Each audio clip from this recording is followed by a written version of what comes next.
problem. Yeah. But anyway, you're live.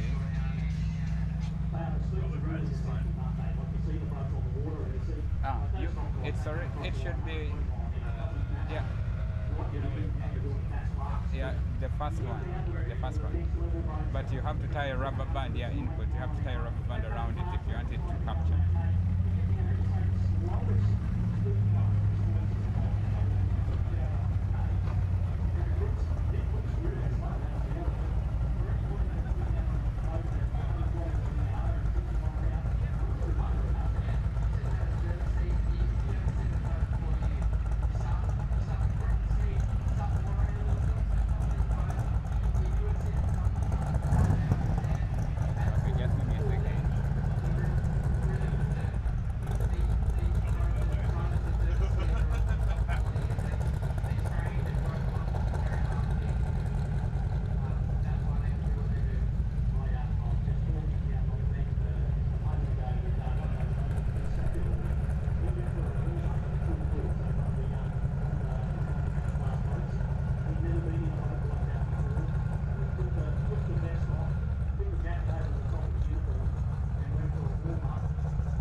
Buzz moving on the screen, the audio buzz. Yeah. Yeah. Okay, then that means the audio is coming through, so I have to set it up on my end now.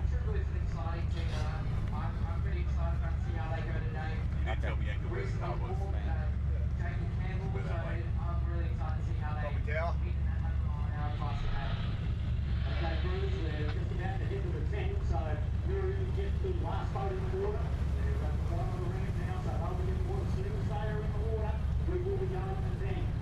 So Mira, make sure we're all ready to go, because if you're in the water, we will be going to 10. We're at 9:05 at the moment, so we're running a few minutes late. So as soon as Mira hits the water, we're going to be looking to go to 10 minutes to start.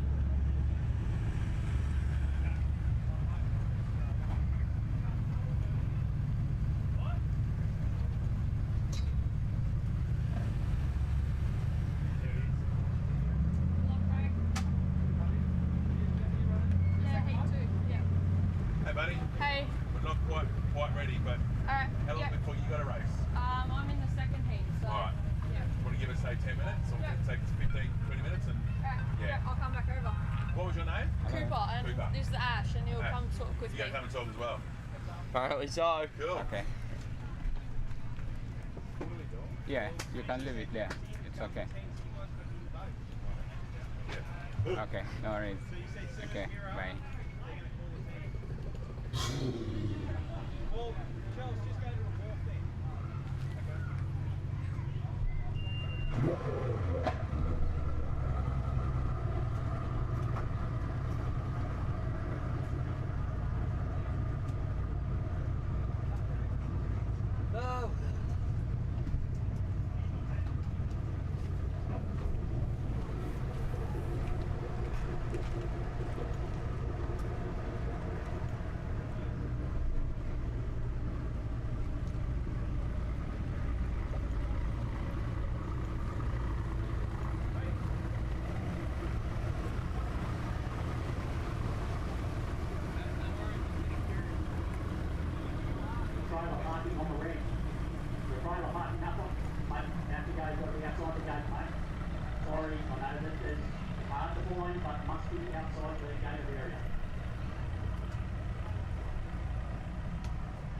Sorry. No, it's alright.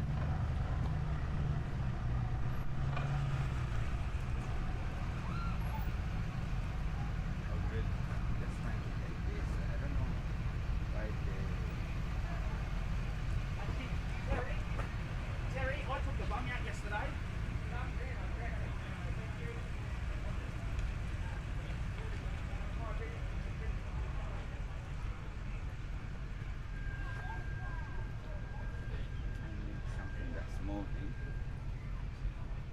What do you need?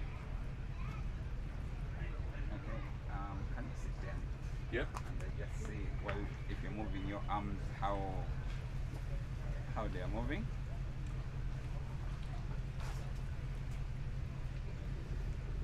Just do this. Okay. Yeah, that's pretty okay. Yeah. There's a bit of a delay. Not a delay, but like it's not smooth. Okay. Yeah, I don't know why this camera is doing that.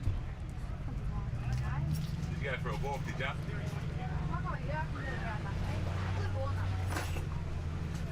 Alright, you ready to put those on the seat down there because we're getting ready to go live.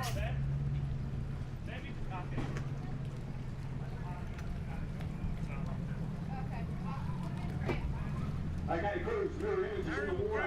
Head out on the river, please. Head out into the start area. We are about to go to 10, and all boats must be out in that start area when the 10-minute boom sounds. But please head out on the water. We are going to 10 in a couple of minutes. Yes.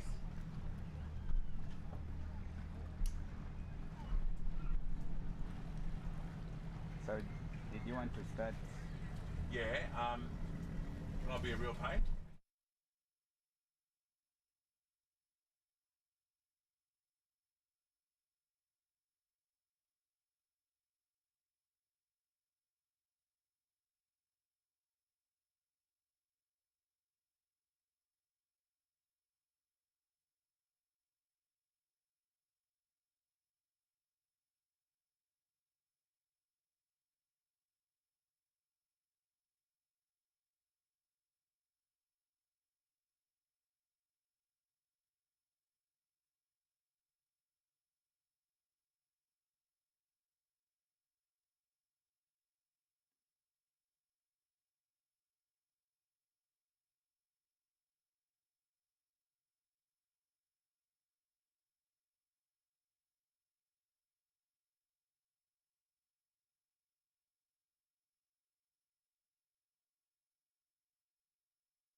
You want to? Can we jump on now? If Yeah, we've got why the not? screen up. Oh, Okay, so Damo will have a chat to you. Since it's still 10 minutes till start time. yeah. No, it's not.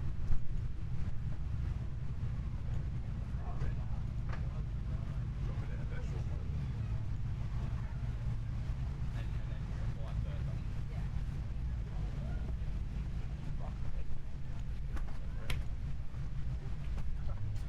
Okay,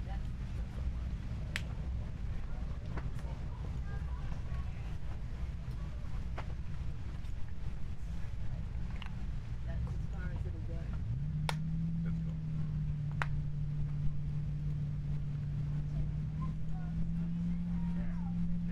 I don't know why they picking it out. I'm just going up and say hello to them. That's right. Yell out to me when you come down. Yeah, no idea why. Okay. I tried that. Maybe later. Okay. Right, you tell us when you're ready. All right. Yes. Still getting through.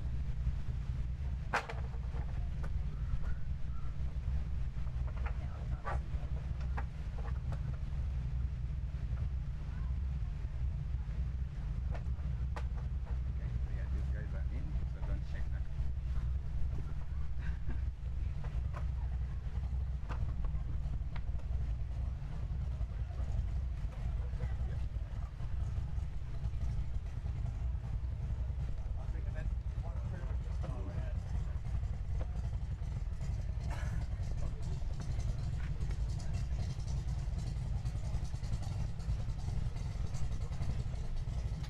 Well, a very good Sunday morning to you. Welcome along to the Grafton 2022 Stevenson Partners Bridge to Bridge. We are live down here, of course, on the mighty Clarence River. And one of the competitors this weekend is Chris. G'day, mate. How are you?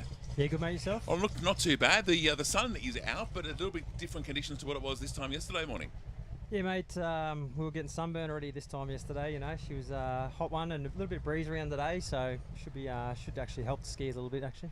So tell us about the boats that are out there, actually out on the course at the moment. These are the first heat. Is that correct? Yes, this is the first heat, mate. We've got super class, unlimited, unlimited one up, unlimited outboard. So this will be a good heat, mate. It'll be the pace will be on here. So these actual boats will go down all the way down to Brushgrove, around Susan Island from here, around Susan Island, down to Brushgrove and do one turn and come back and do it again. Yeah, mate. Yeah, so it's 2 laps of the 50k course, I believe, and yeah, up from here down to around Susan, which, you know, the water will be great for the first few boats as they go through there, and but mate, after that first lap, she'll be a bit sloppy. So. Yeah, fair enough. So tell us about your boat. What do you ski behind? So I ski behind a crew called the Lab. It's a smock. We run smock class, you know, and yeah, great people, great crew. I was out of the sport for about 20 years, and then Dave's dug me up out of the grave to come back and have a run again, and just go and achieve some things as a single rig outboard. So sort of suits me. It's a real family orientated team and great bunch of blokes, and we've got young Freddie skiing with me, and yeah, I really relish the idea of yeah, bringing Freddie through and helping him out, and yeah. So what sort of preparation do you have to do to actually ski this type of race? Well, we work out. No, joking. No, work outside. That's about it. At the pub, drinking beer. Yeah. No, look, it's a big fitness game. You know, I mean, it's 100 k's, and as I said, especially now it's 2 laps of 50k. It's even probably it steps it up even harder because obviously that cross wash you get in off the other boats, you're getting it for 2 laps, and you know, as opposed to just having a cross on once on the way back. Normally, when we go right up to Hargrove, you know, so Harwood. So yeah, the fitness level's got to be up there, and leg burn's a big thing, you know, especially running out the front here in super class and unlimited. You know, the leg burn is severe. So obviously, if one of you fall off, what happens then? Tell us, explain what happens. You pray they're okay firstly, if it's not you as a skier, but obviously, you know, there's some big falls and some injuries and some deaths, you know. So obviously the first things, you're just worried about everyone's safety, but then you also don't want to upset the other competitors coming past. So it's got to be a slow turn, idle down to a stop, turn around, and as a skiing partner, you know, the first thing your job is to do is to get back to your mate as quick as you can and just make sure they're facing the right way up and all good. And if they are all good, can you keep going? 100%, yeah. We'll pick up all the gear that they've sprayed across the course that's come off. You know, helmet will be flung off somewhere, a ski will be somewhere else, and stuff. And yeah, obviously then it's just about getting up and finishing and just making sure the job gets done at the end. So the type of boat that you ski behind, what's that sort of worth? Mate, the wrap's probably worth just as much as the boat. It's incredible, you know. It's it'd be up 100 grand, you know, probably by the time and then you throw in $100,000 van for it, and you know, Dave's got a really good setup. It's probably one of the best or most expensive, you know, smock and mock setups you could get, and we got some new engines coming from America that Dave's getting specially built to run mock and trying to achieve some things as a single rig outboard, you know. So yeah, a lot going on, but I mean, these guys out here, mate, got super class boats out there. You wouldn't get much change out of 400 grand. Wow. So, yeah, it's pretty crazy. I mean, new Mercury packages they're running, I think they're about 250 with a leg and engine only, you know. So and some of these guys got 2 of them. So I mean, I know Tempered's got probably 3 or 4 boats between their crews, you know. So yeah. So it's a serious sport. Very serious, mate. I mean, Darren Maguire was Superman. He's got 2 or 3 boats, I think, and all the same quality, you know. And Daniel Gratz, ski my nose boy, and Cotto, you know, those boys have been around a long time, and 2 champions of the sport, and you know, it's fitting that they've got good backing in the good boats behind them too. So you said you sort of got out of the sport about 20 years ago. You're back in it now. Do you ski? Are you from the area, or do you come from? I'm from Brizzy. Yeah, okay. So you come down. So I come down and used to do a lot of my racing down in Sydney and Melbourne and stuff with the rest of the crews, you know.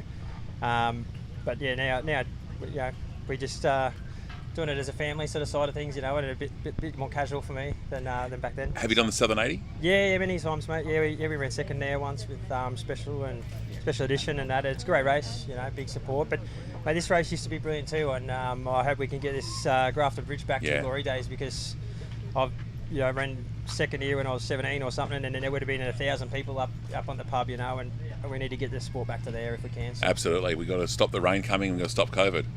Well, yeah. I'll see what I can do for you. You know? That'd be great. Yeah, that's it. Yeah, Mate. but it's a great river. It's a great the people at Grafton really embrace the sport, you know, too. I mean, we used to have street parades up there Yeah. where the whole town would stop, Yeah. you know, and I think if we can get, you know, if we can bring the boats and the crews here, I think if we build it, they'll come, you know. Yeah, so, absolutely. I think it'll be good for the sport. So yeah. So I think we're getting close to a start here. Yeah, we Damo. certainly are. Good, I can see Supernova there with Cam Osborne and the Brick Cooper Robertson on the deck. They got the skis on, so we must be probably around Getting the pretty 5 close. minutes mark, I reckon. Yeah. Well, mate, we appreciate you coming and having a chat. So you're in the second heat, so we've got to look out for the second lab. heat. Yeah, look out for the lab. Yep. Yep. And we'll be cheering little, you on. Little lab boat, there we go. Too Awesome. easy, mate. Thank you Thanks. very much. Cheers, Damo. Appreciate it. There you go, Chris, from the lab. And, of course, we're down here for the 2022 Stevenson Partners Bridge to Bridge here in Grafton on the mighty Clarence River. And got to say a big thank you to Pizza and Ribs on the run, along with, of course, our other sponsors, the Clarence Valley Council, Clarence Media, Loving Life 103.1, and, of course, the Crown Hotel, where we've got our camera situated. Let's take some pictures from the river at the moment. We'll come back with another special guest right after this. That one's good. No, I want the boy behind you, not you. He's special. He wants number one. You going to have a chat? Number one? Oh, righto. Grab another chair. What chair is he one chair? So you guys ski together? Yeah. Yeah. We're on the slough. On the what? We're on the slough. Slayer. All right.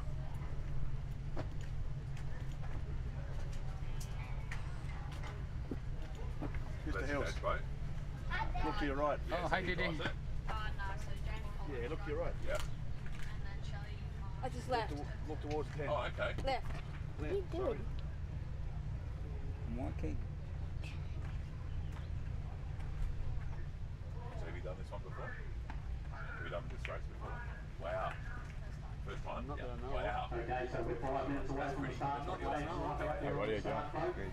All the crews in that know that they're 5 minutes away Don't beat from me the up. start.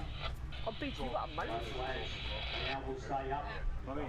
until We'll talk to these guys first. start. The green flag will drop, Okay, how are you? indicating to the TR Marine that they drop their stairs off the deck of the boat Out of the into the picture. water and run their ropes out. And they will start their race on the drop of the Australian flag. So Do you not know that? how the rules I think out I've there. heard it. Everyone knows me.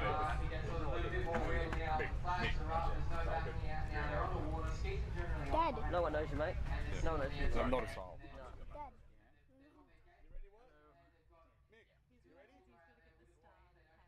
Yeah, let me finish this. They're on the front of the deck. Okay, just They're a give me bit one. nervous and some of them punch their legs to get the blood flow. Do you want to wait for the start? Emma, they're about to start. Big vomit. It gets a little bit gross on those decks Yeah, no, sometimes. it's not nice for the driver and observer after they skiers jump off sometimes. Look, it's really bad for those guys Yeah, in the labs so go to because they had a little bit of a divot Yeah, you don't want those air holes in the deck, do you? No, they're not nice. and when they get on the plane, it all comes back in their face. Oh, Brady, that's Sunday morning conversation for you. All lovely stuff. So, luckily, those forces and some of those big boats don't have those divots, so no projectile vomit for them. So, Of course, the big issue for TR now, these ropes over 300 feet long, they're longer than a football field, and out on the water, they've got to judge where the start line is and where to drop those skiers in. They've got no one to gauge that by, have they? So it's a real challenge for the driver in the first wave to know how far back to drop those skiers in the water. so there's a lot of strategy that goes into it. We saw yesterday there was a couple of boats that misjudged where they dropped their skis in, and they were unfortunately penalised when they crossed the start line. How hard would it be for you to go to that screen that we had yesterday? The monitor. The monitor. Measured From the shop. and figured out beforehand, but a little bit a good guess. That was a go getter. Jump these skis in and hope for the best, really. This one's not working. These boats, depending on how long their ropes are, will drop you far back in the start area. Hang on a sec. What did you say? Will go upwards to 300 foot of Oh, the water, machine is. some of the other Oh, boats okay. go around about 200 foot. So it really varies on how fast you go, because the longer the rope, the wider the wash is, but the faster you go, the smaller the wash becomes. So you've got to gauge and figure out what Damo, I'll go get it. Can I come with you? I'll go get TV. Or But it's the computer Not that's long now, not folks. picking it up. So It's not the monitor. TR Marine will be getting ready, getting psyched, and start off the race. I'll show you where they are. Yeah, they are. I'll show you where they are. Hello. Yeah, good. No, it's down the side. Like 80 Alright, you let me know when you're ready. Gary, Hargrave's from Yeah, I might wait till they get off, Yeah. Okay, yeah, then you can. and then we'll start. While there's no on boats. Yeah.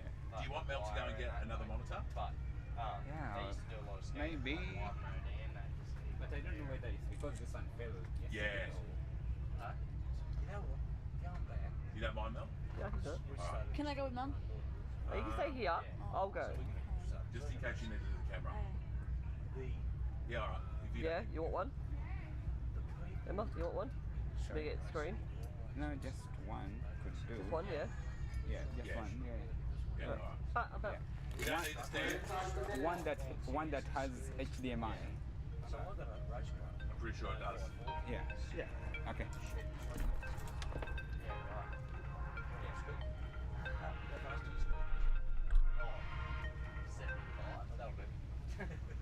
You'll be in between your seconds. I ran the bridge a few years ago and I got disqualified. I'm trying to get the cable. Alright. Okay. Bye. The green flag is down. Oh, Jenna is up there. Yeah, I saw that. So what's the, if you've got a game planning? Yeah, 'cause She didn't know. I've seen it. I've seen on the thing Yeah, yesterday but- that.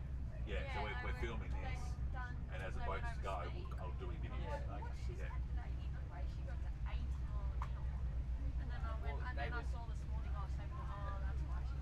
Yeah. Australia flag She is does down. high 70s all the time. Serious days. Yeah. Here, unfortunately, this It's on YouTube, right? Yeah. There's the. Good camera quality. She go to YouTube and just search Clarence Media. green flag is down. Supernova are in the water. White now.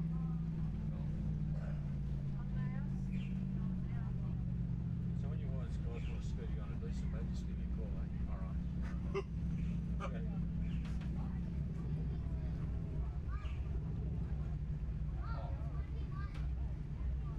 That's too wide.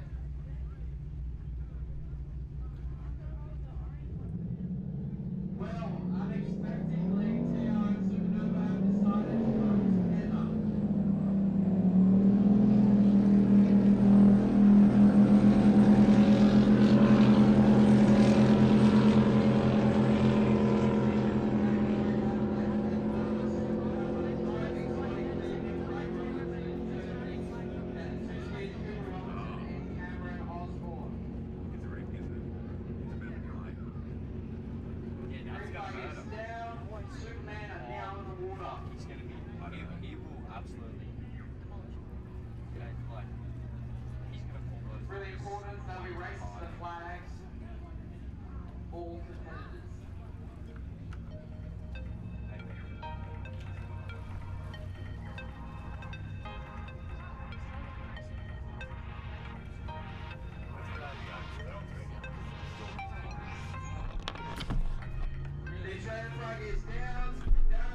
level you want.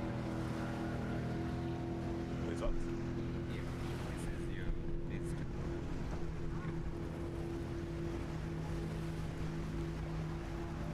Don't need visual. And the green flag has to go down for team Eric Gibbons and Blue. They'll work that now and get ready for start. It is the Grafton Bridge to Bridge, brought to you by Stevenson Partners, and of course down here on the mighty Clarence River. And with me are two of the junior competitors. We've got Cooper and Ash. And Cooper, this is your first year that you're actually going to be skiing in the Bridge to Bridge, but you're not a stranger to ski racing. You've actually it's been in the family for quite some time.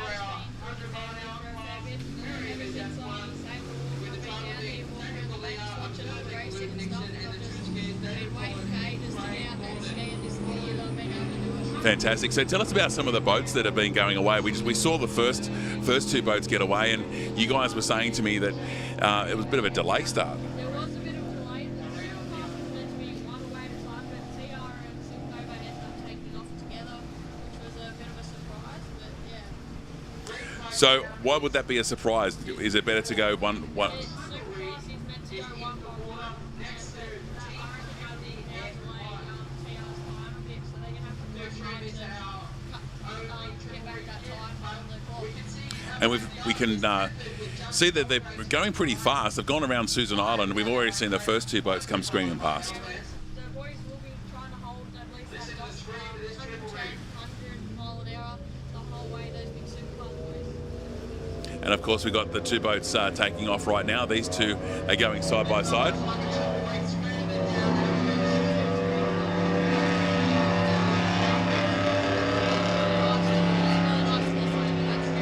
I'm glad you can hear it because I can't hear a word you're saying. It's very, very loud.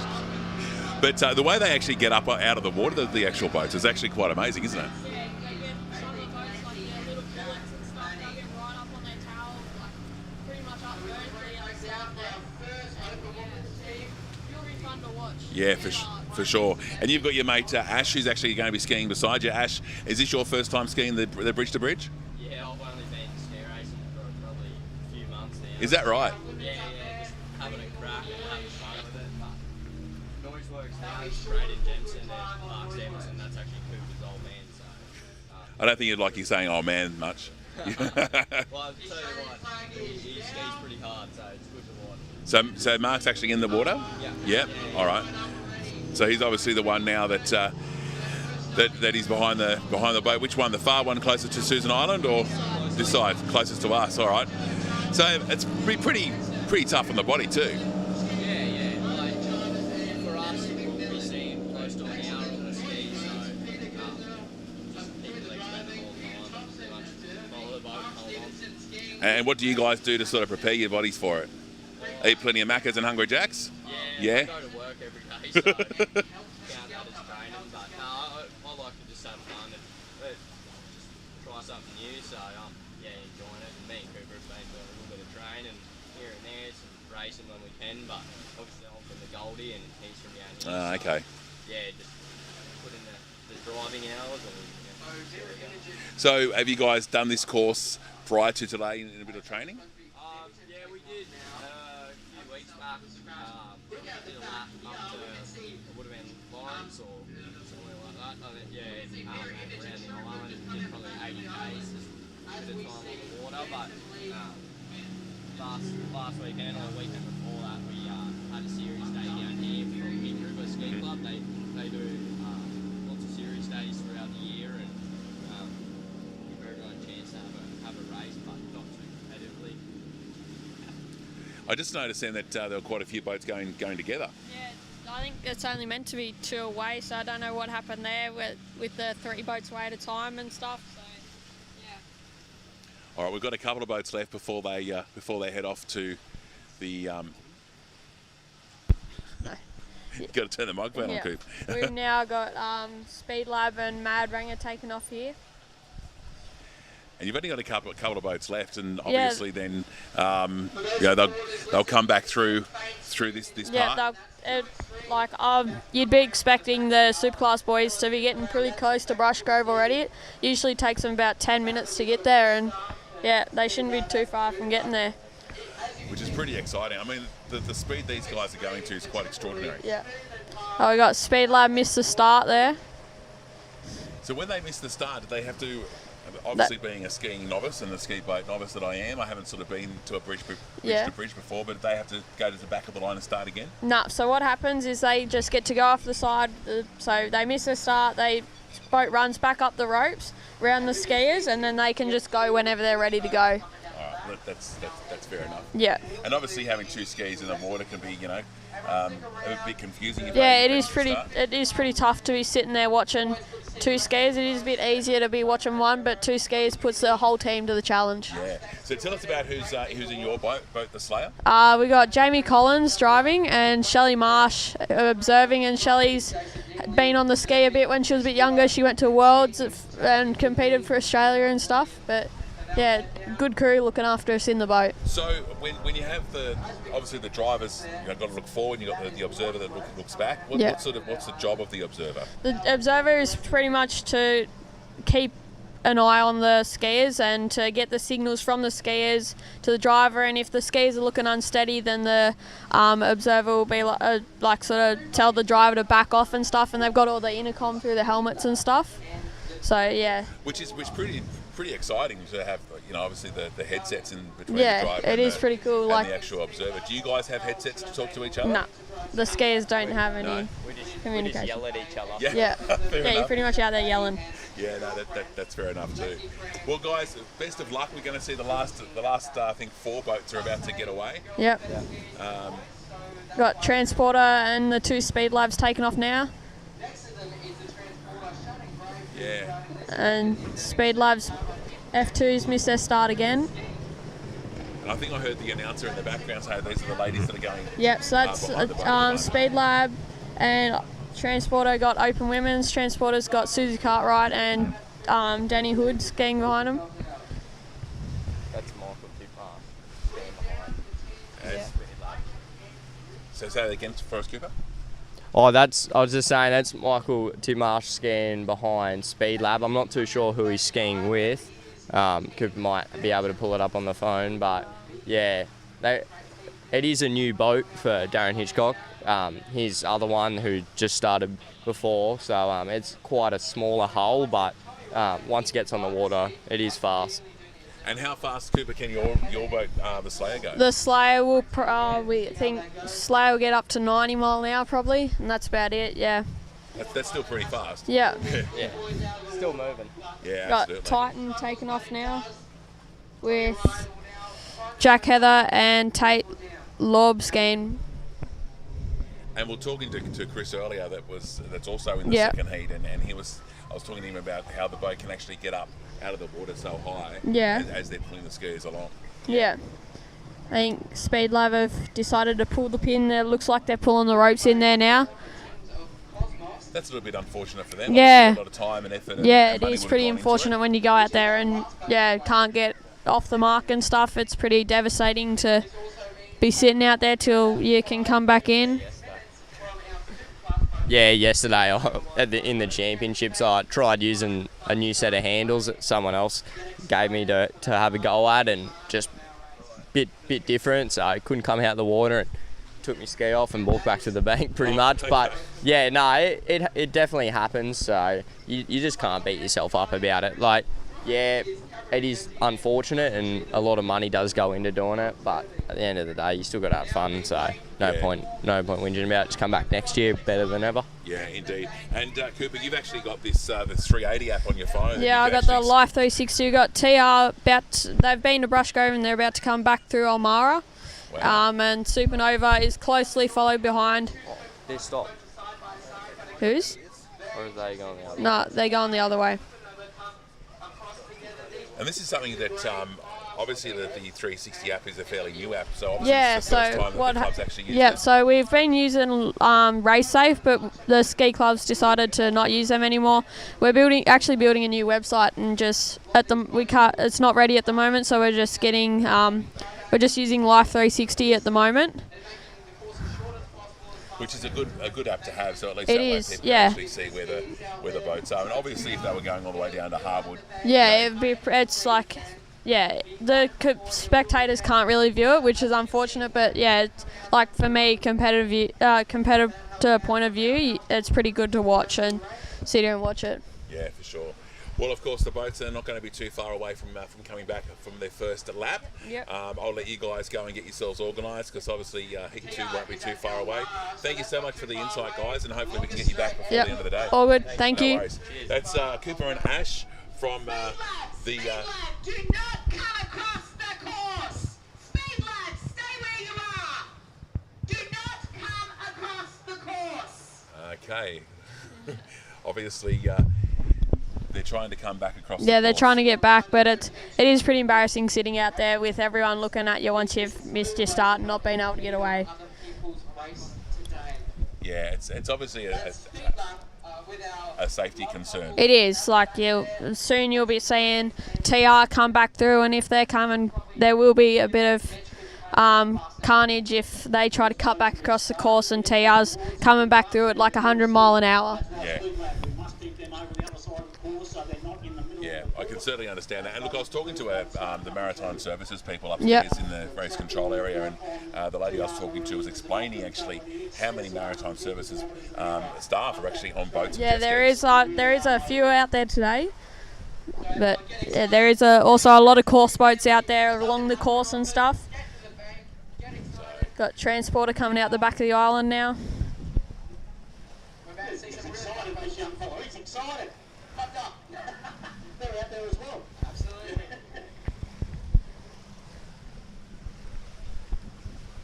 Now I think Jaden, our co-driver, he's actually got some footage from Cochrane Park, so we might be able to see if we can switch to that footage. We should nearly see TR come through Cochrane Park very shortly too. Yeah, there we go. There's the live footage now from Cochrane Park from the co-driver, and he's just got his fingers in front of the camera at the moment, but I'm not sure what boat that is there. But that's our live footage from Cochrane Park. There's the broken down jet ski we can see. That's what Jada was supposed to be on, but unfortunately it's banked up on the riverbank. One of two situations happen here. They've gone out, guns blazing, and they get to about the quarter mark and go, oh no, I've got about 3/4 of this race left, and I'm already... TR just coming past Elizabeth Island there. We should see him on the live stream very shortly. Okay, let's look for the look downstream, look for the first boat hitting. He's not far from the bridge. Get excited. TR Marina's going to come over here. You should be able to hear him soon. Yeah, they've got loud motors, so Cooper says no doubt they will be able to hear what how they're coming. We might get Bianca to put the camera towards the bridge as the boats. They're just coming past Cochrane Park there now. Shouldn't be too far from coming under the bridge. Is a great spot there. Maybe on the shore, the bank line, in a tree if you're really that. You can start to hear him now coming under the bridge. And they're going fast. They are. And when they come screaming past, this is just the first of the 2 laps. Yeah, it is. We should start to see him on the live stream very shortly. A minute behind their start time, haven't they? So They've sort of stitched themselves up there and shot themselves in the So is it first past the actual winning post, or is it actually on time? It's all on time, so no matter if you start halfway down the field, you can still win the race. And it just goes by the time. Yep. So you can start to hear him now. The commentators are getting pretty excited. Yes, in the they background. are. The commentators. You got Connor and Jason Disson up there. Fantastic. Doing a good job too, keeping everyone on their toes.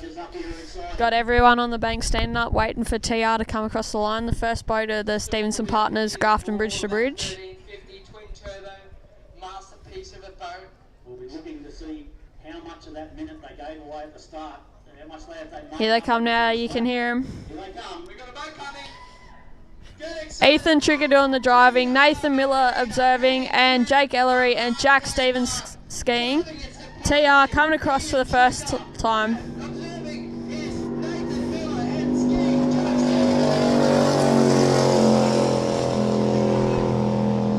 Big pull up on the front handle there from the boys. They're looking pretty solid though, which is pretty good. Should start to see Supernova soon. Here they come. Scott Cleaver driving. Brad Robertson observing. Cooper Robertson skiing. And Cameron Osborne skiing too. Those boys are looking pretty solid.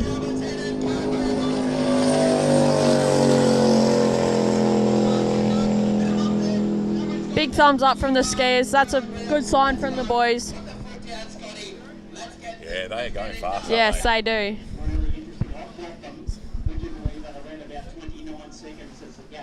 So that is a menacing time that TR's probably put up if they didn't have the minute added on.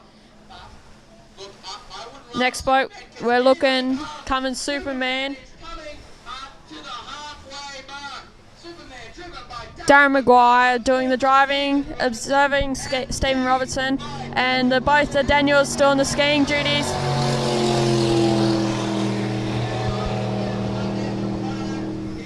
Daniel Cotton giving a big wave up over the coming across the finish line.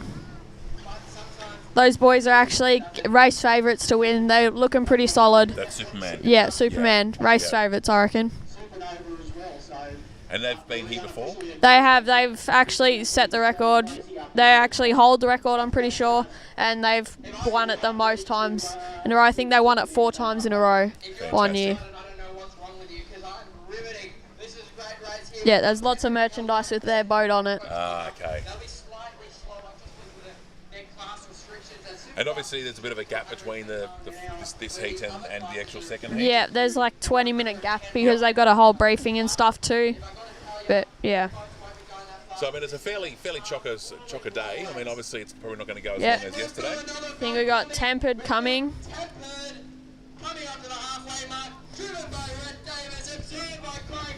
Brett Davis doing the driving.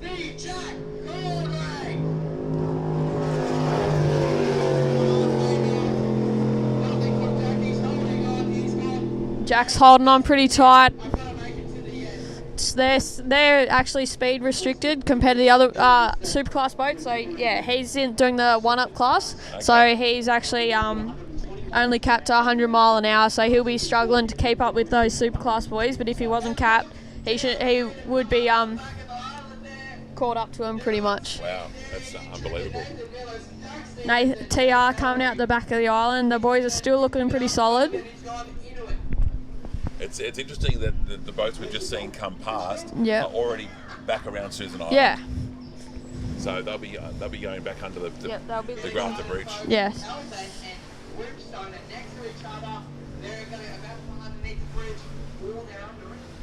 And it was interesting talking to Chris earlier too, the fact that Yeah. you know, when they start, the first couple of boats start, Yeah. it's nice and calm. Yeah. But by the time the last boat goes, it's all choppy. It's very choppy out in that start area. If you're at the back of the field, it is pretty choppy. For the skiers and stuff, you gotta you'll see some skiers pull little bunny hops over the boat wash out there. So your ultimate goal is just to stay on your feet? Yeah, my goal this year is to finish the race. Finish my first Grafton Bridge to Bridge. I think Hellbent and Brimstone are holding it pretty close to each other. We should see them. Hellbent out in front, closely followed by Brimstone. Big thumbs up from the observer. That is exciting racing. It is. Brad Williams behind Brimstone looking pretty solid with John Horbury doing the driving duties. Brimstone was actually meant to be in Superclass, but Tom Perry had to sit out this year for he wasn't feeling too good. He's feeling a bit crook this morning, so he's had to pull out. Which he wouldn't be too happy with himself about, but No. obviously health comes first. Yeah, it does. Especially this dangerous sport, health does come first a lot of the time. I can't get over how loud the actual boats are when they come screaming past our broadcast position.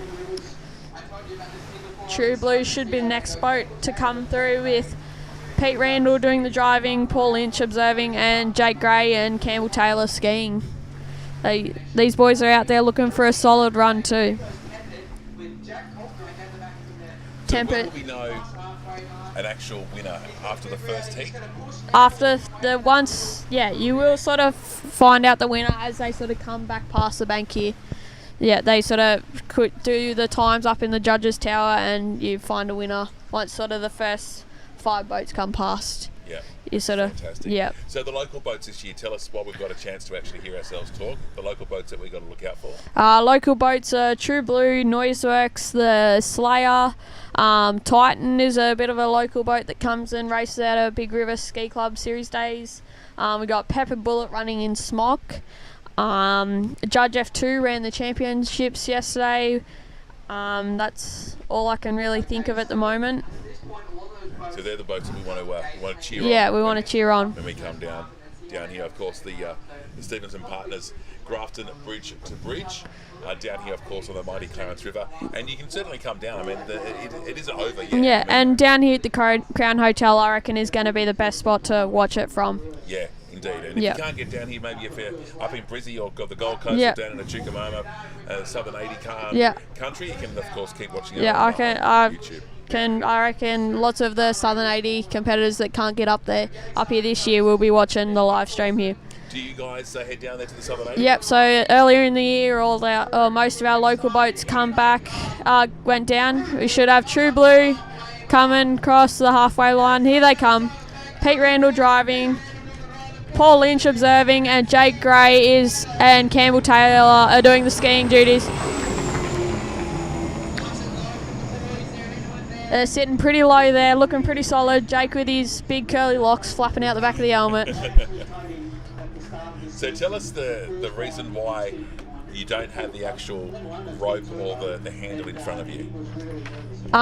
So it's all so on the side of the wetsuits there's a material that grips onto the side, the handle that comes past the side, and that just gives your hands a bit of a break too, which is a lot easier than holding onto the bar out in front of you, which kills your shoulders after a fair bit. And I suppose that could actually pull your arms out of your socket, so to speak, if you're holding on too tight. Yeah. So yeah, they are pretty easy to let go. Like if you want to let go, they are pretty easy to let go of, but yeah, they are also pretty easier than the front bar out in front of you to hold on to. Have you ever face planted yourself into the water? I have many times. Yeah. Out behind the social boat trying to bunny hop over the wash. I have face planted many times. Any broken noses or any broken bones? No, I haven't actually had any broken bones doing skiing. I have had broken bones doing other things, but not skiing. I haven't injured myself yet. Any other family members that do skiing? Yep, so Mark Stevenson, who is the ski club secretary, is out there behind Noiseworks, who should see come across the line very shortly. But but no other family really do it. We got Dad's dad, Ross Stevenson. He skied Gale Force a fair bit. No, not skied, drove Gale Force a fair bit, but then he sort of got out of the sport after. Got Two Extreme coming across the line, the triple rig.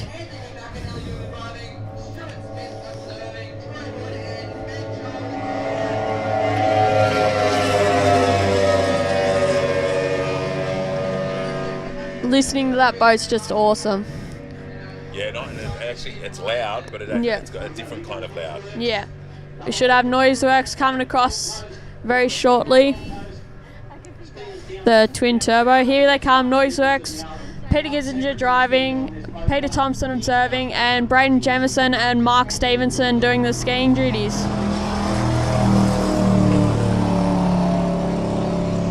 All the good news is they're both on their feet still. Yeah, Braden Jamison giving a big pull up from the front handle. So Mark was on the outside of the boat? Yeah, so Mark was on this side of the bank, but yeah. And they are skiing in the unlimited inboard class. The boat actually had a few problems yesterday in the shootout. A plug fell out of its place and they ended up dropping from 106 mile an hour to 80 mile an hour. Oh, wow. We've got another boat coming across the line there. Mirror image.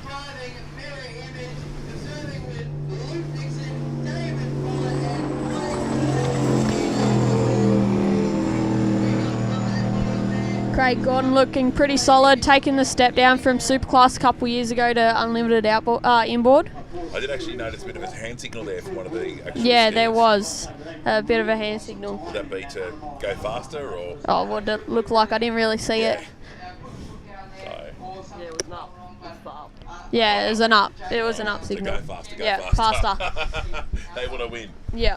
So what you're saying is, even the last boat that actually took off this morning, Yeah. if they are good enough, they can still win. If they're good enough, they can still win. Yeah. Yeah. Which would be almost a miracle, would it not? It would be it'd be a miracle. But what would be a miracle is someone from Heat 2 winning this race. That would be a proper miracle.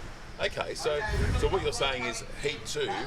Heat 2's pretty much got your kids and your smock boats, which is just smock boats is a modified engine outboard, and it's got a bit smaller boat too.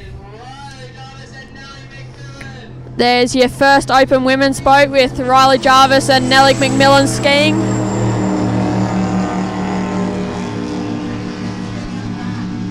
Yeah, Filthy was the first open women's boat across the line there.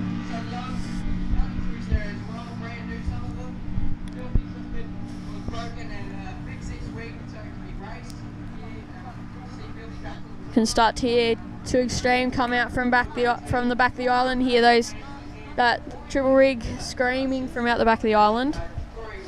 Yeah, I mean it's amazing. You can actually hear them on this side of the island. Hear what's going on the other side. So tell me a bit more about the Biggest River Ski Club. How often do you guys meet? So usually we have our series day about once. We have one about once a month, and we'll either come here, race around the island, or we have a little course on the Grafton side of Corcoran Park. We just do a little 10-kilometre lap circuit sort of racing there for over the weekend, which is a good fun to get down. I highly recommend coming down to Grafton for a weekend to do our series days. They are pretty fun, and we have heard that they are fun to do. And obviously, owning a speedboat, going behind the ski boat as a skier, it's not a cheap sport. It is not a cheap sport, I can tell you that, with all the entry money and fuel, especially with fuel prices going up too. And all the gear, pretty expensive too. Yeah, it certainly is. All right, we might just have a breather. Yep. And we'll let the pictures do the talking. All right. Thank you. Good job.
Yeah. We put the screen on the chair. Yeah. You can do that.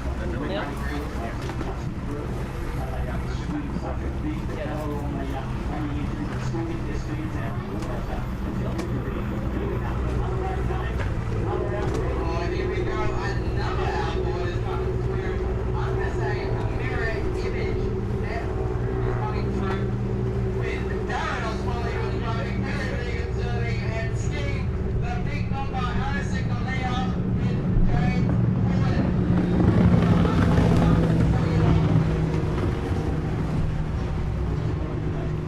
Get tape. Maybe sucking in the big ones, but nothing more than getting to halfway and knowing that you're tired. Look, if you play your cards right, you can get through and you're like, look, I'm good, I'm a bit harder, and it's always better when you've got more in the tank. But when you get to halfway and you've got nothing, that is when it always gets and it gets tough, and it shows where your mental strength is at that point. You've got to be strong to get through that last half if you're already set.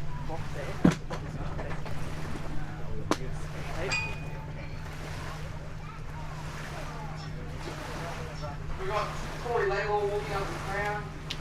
Early years. You can't do that, mate. You've got to skip over. Legend has it, Corey Label was the coolest human to ever exist. But a great skier nonetheless. Here we go. Transporter is coming up to the halfway line. Here we go. Shannon Gray has put the foot down and found the trim button. Lisa Gray is watching it out the back, and Susan Carter and Daniel give me some more coming. Big thumbs up, big fist bump from the girls out the back there. They'll be excited. That's generally a good sign that they've got more in the tank, and Shannon can fly a little bit higher. Okay, just looked at the tracking and TR Marine still the first boat on the water. Getting to the end of the old Mara straight now, just about to come around Elizabeth Island, so he's heading home. Finishing straight is the most exciting, so make sure you get your friends, your family, get it in, because it's something to see. It only happens once. It only happens. Grafton Bridge only happens once a year. And Yeah, I just had a comment. What a great commentary from the young fella. That was bloody great. Clayton, we've got Clayton Racing.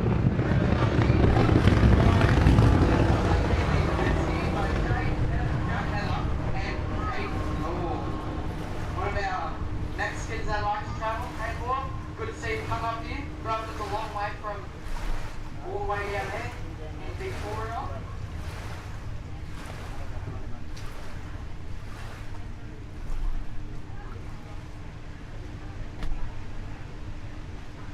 Here we go, we've got another boat. I'm going to say Cosmos, and it is Cosmos, driven by the Cameron Mackenzie, Justin Sheila, Julie observing with our one crew, Kyle and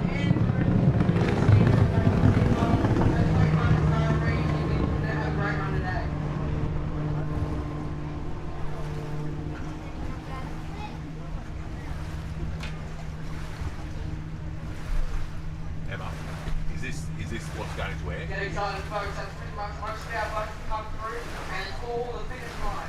That will be the finish. They're coming to when they put everything they've got into that last little bit and come across the line, try to pull as fast time as they can. Generally, most of these skiers get in the boat and they can't even walk to the bar.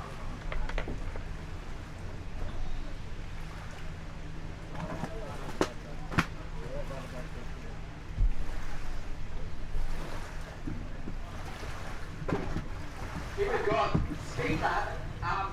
As we can see, Mitch Williams hasn't figured out to stop it from bouncing. So hopefully, all the girls at the back can figure out what to do. Big round of applause for Mitchell Williams in the drum. We don't go into the deserving hand of two skiers. Lexi Grant and Samantha Cannon. Just about to head under the bridge. Guys, just under the bridge, we have TR. Get excited. This is our first boat finish. Make sure you're on the edge of the bank. Get up from wherever you're sitting, get to the end, get as close as you can to the water. No, Leah, she moved the camera and it was Here we live. are! We've got a boat coming up to the finish here. TR Marine is the first, going to be the first boat to finish. Here we go. We have the first boat to cross the line in the Bridge to Bridge. And what a race it has been.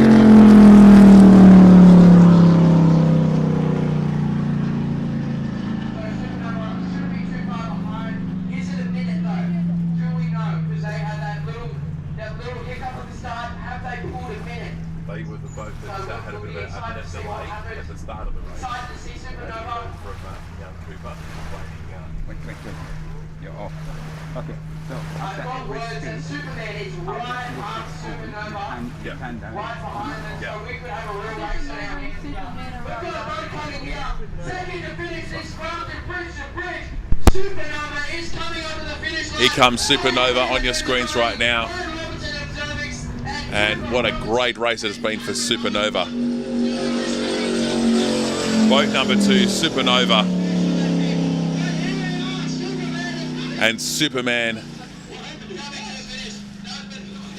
not too far behind. And Superman crossed the line. Third boat across the line. And obviously, as I was mentioning before, Cooper was talking about the actual first boat that actually started. There was about a minute delay in that one. So it's going to be interesting to see which boat actually wins the 2022 Stevenson Partners Grafton Bridge to Bridge.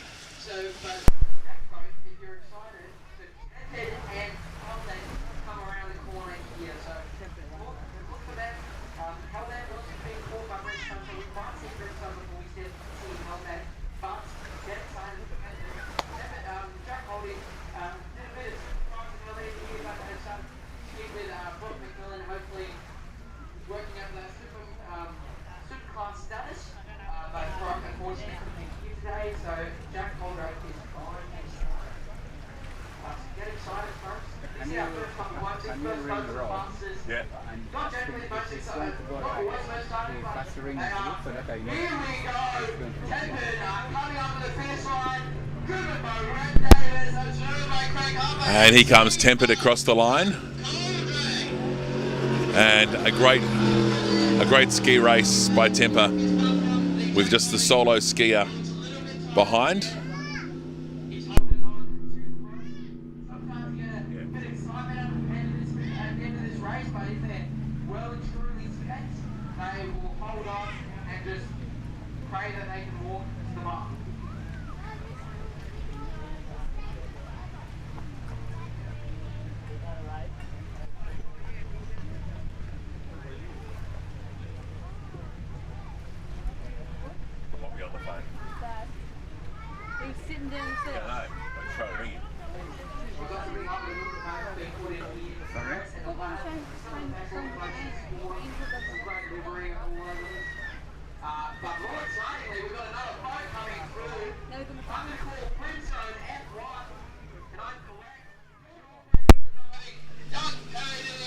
Here's Brimstone coming across the line. Boat number 6.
We're just waiting for some of the other boats to come across the line. You are watching on Clarence Media's YouTube channel the 2022 Stevenson Partners Bridge to Bridge down here on the banks of the mighty Clarence River.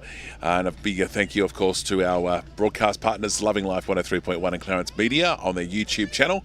And, of course, also a big thank you to the Crown Hotel and the Clarence Valley Council, who have been great supporters of the 2022 Bridge to Bridge. And the other great news is, of course, we've got to say a big thank you to young Bianca, who's on one of the cameras, and of course Leah, who's also on the camera, and of course Emma, who's doing all the button pushing this morning. So a big thank you to those guys as well.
I'm trying to set everything.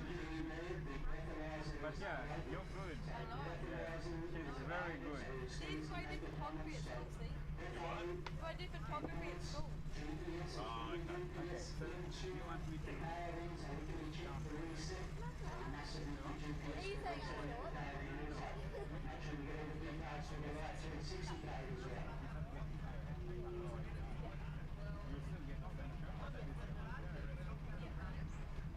good. She has photography at school. That's why.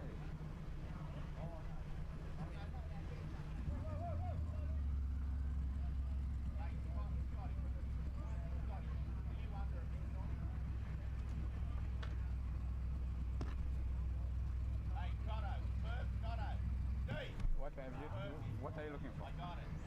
The TR Marina drove out through the front part of the... Oh, I don't know.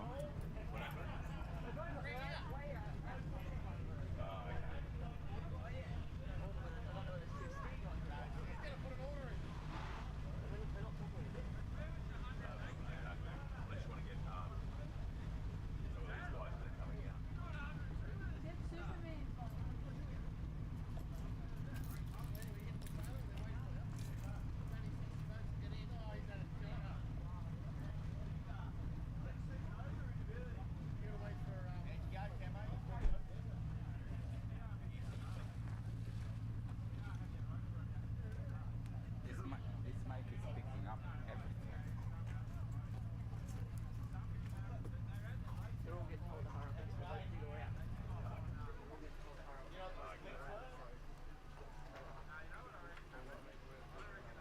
They're all being given... Sorry? We didn't want to win by technicality. Supernova there, having a great run today. We wanted to show them that last time at the fucking flu. Maybe possibly getting it. So we've got both on here. That is our open women's team of Filthy. Nick Harmon, Jared John is doing the driving, Aaron Jefferson doing the serving, Riley Thomas and Nellie McMillan comes running to the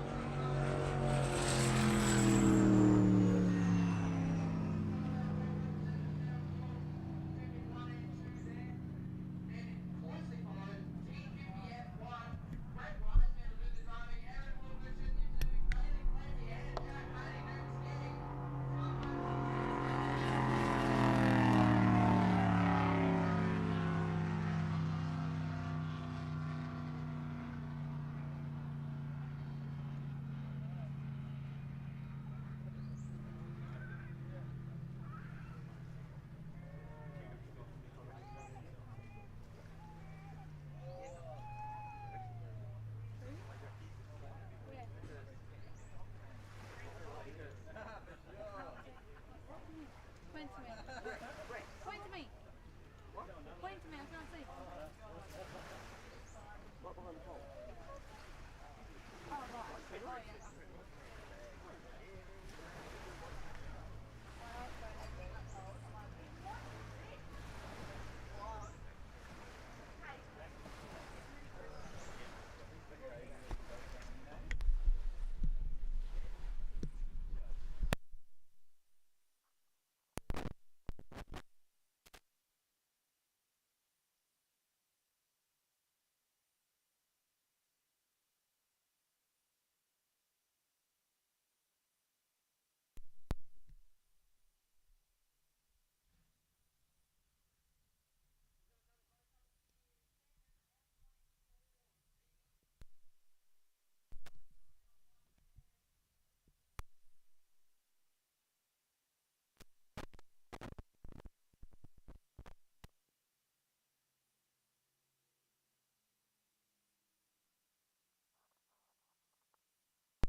You are watching the 2022 Stevenson Partners Bridge to Bridge here on the mighty Clarence River. We've just had most of the boats have come back past the finishing line. Some of them are coming up out of the river at the moment and then getting ready for Heat 2. There'll be a bit of a 20-minute break, at which time we'll have a chat to some of the competitors from the first heat and also preview the second heat coming up with some of the juniors, including Cooper and Ash, who we heard from earlier there on the boat, the Slayer, with Shelley Marsh as the observer and Jamie Collins as the driver. So certainly looking forward to seeing these two young guys that, of course, first time skiing the bridge to bridge. So it'll be interesting to see how they go. The boat isn't too far away. We're hearing from the announcer at the bridge to bridge down here on the mighty Clarence River. Thank you for tuning in if you are doing that for the first time, either here locally in the Clarence Valley or maybe elsewhere around Australia or around the world for that matter through the Clarence Media YouTube channel. It's great to have you viewing, and of course you'll be able to go back and watch the YouTube video of the race at any stage. That'll be up for forever, I guess you could say.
F2 mirror.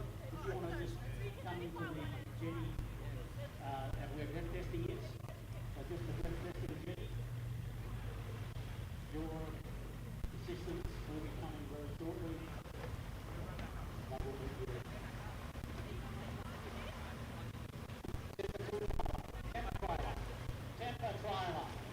Temper trailer. Boats entering the water now have priority. We need to get boats into heat 2 first.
Okay, we'd like to call up the speaker that was sitting on the starboard side behind noise work. Not sure what that still was, but apparently that starboard steer really gave a weird gesture to the people on the start boat, and they've lost the ball with the plane.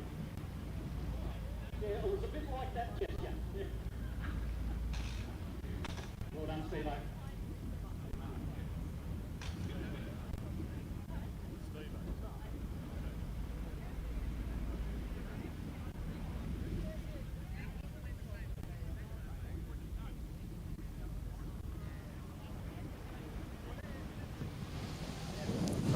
Yeah, can you hear me? Hello, can you hear me? Can you hear me? 1, 2, 3. 1, 2, 3.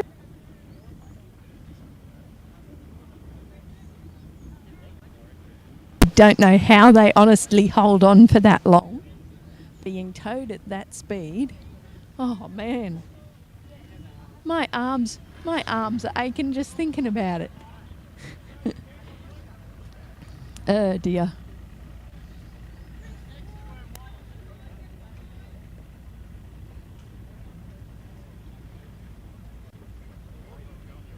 Pockets too. Get rid of everything. Okay, I'm good.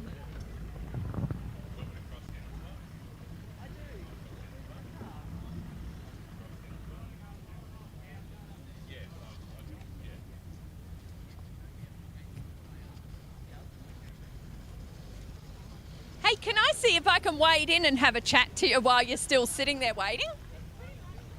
Yeah, will it go over my knees?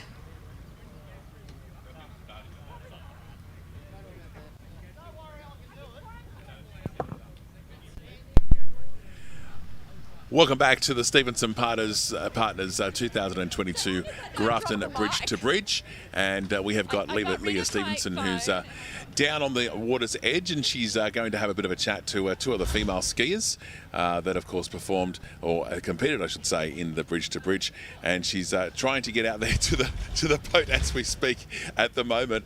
So let's cross down to Leah, who's with two of the skiers behind the boat, Filthy. Over to you, Leah.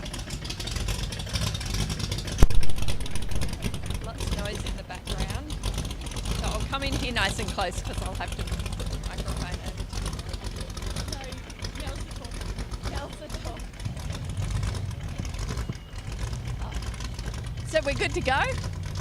Okay, so I'm here with Riley and Nellie, and I can't remember the name of your boat. Sorry, Filthy. Oh, well, on a filthy boat. I tell you what, it's pretty filthy where I'm standing at the moment, that's for sure. Up to my calves in mud. Wow, congratulations, great run. Thank you. And so I don't know much about this. Tell me, how far did you guys ski today? It was about 100 kilometres, I believe, 250k laps. Wow, 100 kilometres. And what sort of speed was your boat doing? Between probably 80 and 90 mile an hour. 80 and 90 mile an hour. Now at a quick conversion, that kind of works out at like okay. Wow. So imagine, that's amazing for people who don't know. Like, imagine being towed behind a car on the freeway that's actually speeding. So how are your arms, your legs, your torso? Like, what hurts the most? Definitely my feet. Yeah, my feet too. And my hands, they're gone. Oh, I imagine there'd be a lot of vibration, basically. Yeah. Your whole weight is getting pulled from your backhand as well. Yeah. So do you get blisters, or are your hands that tough now that you don't get blisters anymore? My hands are pretty tough. I get blisters on my toes though, if you can see that. Oh, I can see the skin is rubbed off your toes. Wow. Oh my goodness. It's a bit difficult. The camera's over there. We can't really get a close-up of the toes. Sorry. Okay. So you both look pretty young. What age did you start? Probably when I was about 11. Yeah. I started skiing when I was about 6 years old. 6? Wow. That's amazing. Yeah. So you've been doing it almost all your life. Yeah, that's amazing. Okay, so it's so hard. I've got so many questions yet when I'm on the spot trying to think of them. So, yeah, so that was the first heat, and we've got the boats going in behind us for the second heat now, and you guys are just sitting here waiting to get out and go and, I suppose, have a shower and relax. And I didn't ask, where are you guys from? I'm from the Central Coast, so in between Sydney and Newcastle. And I'm just from Sydney. I live on the Hawkesbury River. Okay. So, and how many, in terms of staying fit, training for this, like how many times a week do you go out skiing? I actually don't go out on the water much. When we're training for Worlds, we did at least like once or twice a week. But in the gym, I'm probably in there on a good week 5 times a week. On a good week. I just finished my HSC, so I'm a bit off the ball with training, but I am planning to get back on there, but probably 4 to 5 times a week in the gym. Oh, great. You've had a big year then, haven't you? And is this your first bridge to bridge, or have you been before? No, I've done it a couple times, probably 4 or 5 times. This is only my second time, but I've been coming here since I was little, really little. It's a great river to ski on, isn't it? So I guess you've been coming up with family and friends regularly, and yeah, okay, well, oh no, there's still one more boat to come in. Well, great work today, and enjoy the rest of your weekend, and we might see you back here next year. Yes. Definitely. Thank you. Thank you. Bye. Thank you. All right, thank you, Leah, and thank you, girls. Well done on that boat, Filthy. And with me right now is Grant, who is from a fairly newly formed boat club, who's down in Northern Rivers. Afternoon to you, or morning, I should say. Yes, yeah, good. Yeah, I'm feeling fit. Yeah, it's interesting situation here. The boat racing fraternity really didn't interlink with the ski race guys, and we're trying to improve that. So we've got a whole lot of people down here today helping, doing breath testing from the Northern Rivers Aquatic Club. We've set this club up to have a bit of circuit racing in the Clarence. So we've got a venue at Maclean. We hope to have a venue here. We're now part of the Australian Powerboat Association. We have an approved race meeting verbally in February and linked in with Queensland Powerboat Club to run down at Corcoran Park. However, to get things in place is quite a process with the waterways and the council and the events management and risk assessments and so forth. So it's a rather drawn out process. However, we've got a good team. I own a GP Hydro, which we intend to race. We go around the countryside racing it. The ski guys putting on a great performance here today. You can hear that big block turbo in the background, and she's winding up ready to go. It really is a sport for the dedicated, because I could imagine how much money that's invested into some of these boats. It's really amazing. It's a good crowd down here this morning. There's a lot of competitors. There's a lot of spectators here. Very well organised. It's a credit to the Big River Ski Club on what they're doing here, because it really is amazing the processes they have in place. The amount of people that are here and how they're looked after, and all the processes, the legalities. We've been looking after the breath testing, and they've all been good girls and boys this morning. They didn't get on the grog last night, so they've all passed their breath testing. We haven't had a problem. Which is good. And look, I was actually upstairs in the actual, the duty control centre, I guess you could say, and it was interesting to see how many maritime services, boats and skis and so forth are out on the water as well, to make sure it all goes according to plan. Yeah, no, the waterways are really good. They're very supportive on what activities we have in the river. We haven't any boat racing here, and of course ski racing's been on hold due to COVID and floods and everything else along with it. However, the waterways guys are very, very good to work with. They support us and we support them. They do a good job, because if we happen to look like we're doing something wrong, or there might be a mishap of some description, they're always there for us to look after us. Good on your waterways. Indeed. We need their help. Tell us more about your boats that you race, Grant, and what the Northern Rivers Aquatic Club are going to do. Okay, so I've been doing this all my life, involved in motorsport, sprint cars, boat racing. At the end of my working life as a TAFE teacher, I decided that I would buy myself a GP Hydro to see out the last few years and have a bit of enjoyment. However, big job. I don't know if everyone knows what a GP Hydro is. It's a big boat. They create around about 2,000 horsepower. This thing holds the world record at 194 mile an hour. My aim is to try and get to the 200 to break the record. We hold monthly meetings down at Maclean. My boat, sorry. We went down to Yarrawonga. We tried to win the Griffith Cup this year. Unfortunately, we had a few issues with not with engine, but with the fuel getting out of the tank. We're using up to about 9 gallons of alcohol a minute, and if you haven't got enough flow out of the tank, and of course the thing runs lean, and that's what happened. We actually blew a fuel fitting off the engine, sprayed underneath the engine with fuel. Of course, the engine leaned out. It blew the burst panel out. It exploded the fuel underneath the engine. Wow. and blew the hatch off. Oh. So we had to race the rest of the meeting without a hatch. But anyway. So, yeah, the Northern Rivers Club, we've got a few meetings organised for next year. We are looking for members to be part of this. We are looking for helpers. We're looking for volunteers. We're looking for divers. Anyone who in this area, we've spread the word out, but everyone seems like they're super busy for some reason over there. So what sort of jobs do you need people to do? Like for those that are sort of novice to the speedboat racing industry, what sort of jobs would you need someone to do? Well, over the years, we all used to race open cockpit, as like the ski race guys. The rules and regulations now, if you run a boat over 105 mile an hour, you must have an enclosed cockpit, which means you're locked in, you're strapped in, you have your own oxygen supply. However, that creates a few issues, because if your boat goes over, they need to get you out, which means you need a diver to get either open the hatch or open the canopy up to get you out. We need ambulances, which we seem like we've got that under control. But we need to have course boats, we need to have equipment. We're looking for sponsorship of any description that someone wants to put their hand up to help us out with. The club is very strong.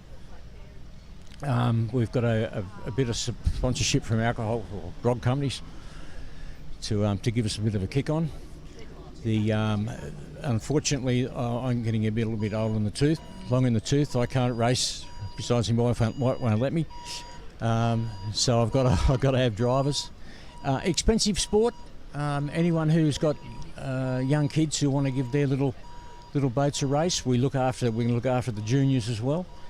I'm not sure of all the classes, but they run up to about from about 11 up to 16 or 17 in the juniors, and very, very strong. Of course, supported by parents of ex-boat racers and whatever, so we're always looking for people to be part of us. Okay, and how can we get in contact with you? The website we have is Northern Rivers something. You can look you up on Northern Rivers Aquatic Club. We've got a Facebook page called Yep. Northern Rivers Aquatic Club. The amount of people that get through to us are quite big. Either that, or if you go to GP 888 White Noise Facebook page, all my details are there. Phone numbers and so on. If anyone's willing to put their hand up, we've actually picked up a bit of membership here this weekend because we're doing the breath test and we had an opportunity to talk to people. And they're happy to support us and put their hand up to help us. So you would hope that you might get a bit of support from the Big River Ski Club as well, like what we're looking for what you've done. Yeah, sure. What we're looking at is trying to link in and do things together. We're here today, and I would expect, or would hope, that some of the volunteers here are able to help us with course boats and officiating and whatever. We haven't done this for a long time, so we're a little bit new to what we need to do, and like I said, this is very well set up and very well managed to what they've done here. Credit to Jason and the crew.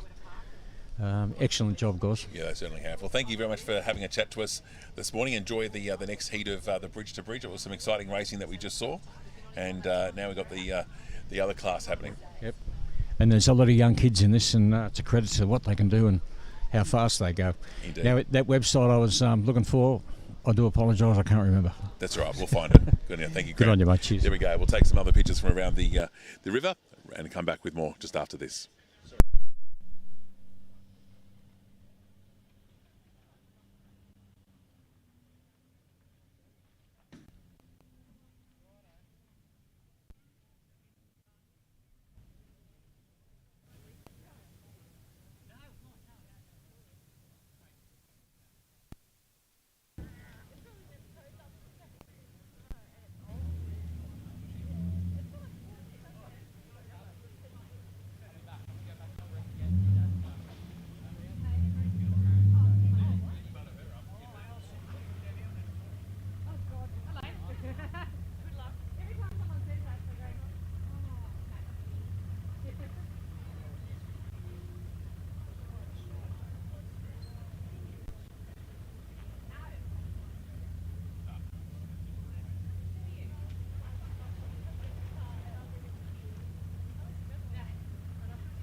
And welcome back to the Stevenson Partners Bridge to Bridge for 2022 down here by the mighty Clarence River. With me is Councillor Alison Waits. Good morning to you. Good morning, Dave. What a fantastic morning it's been down here.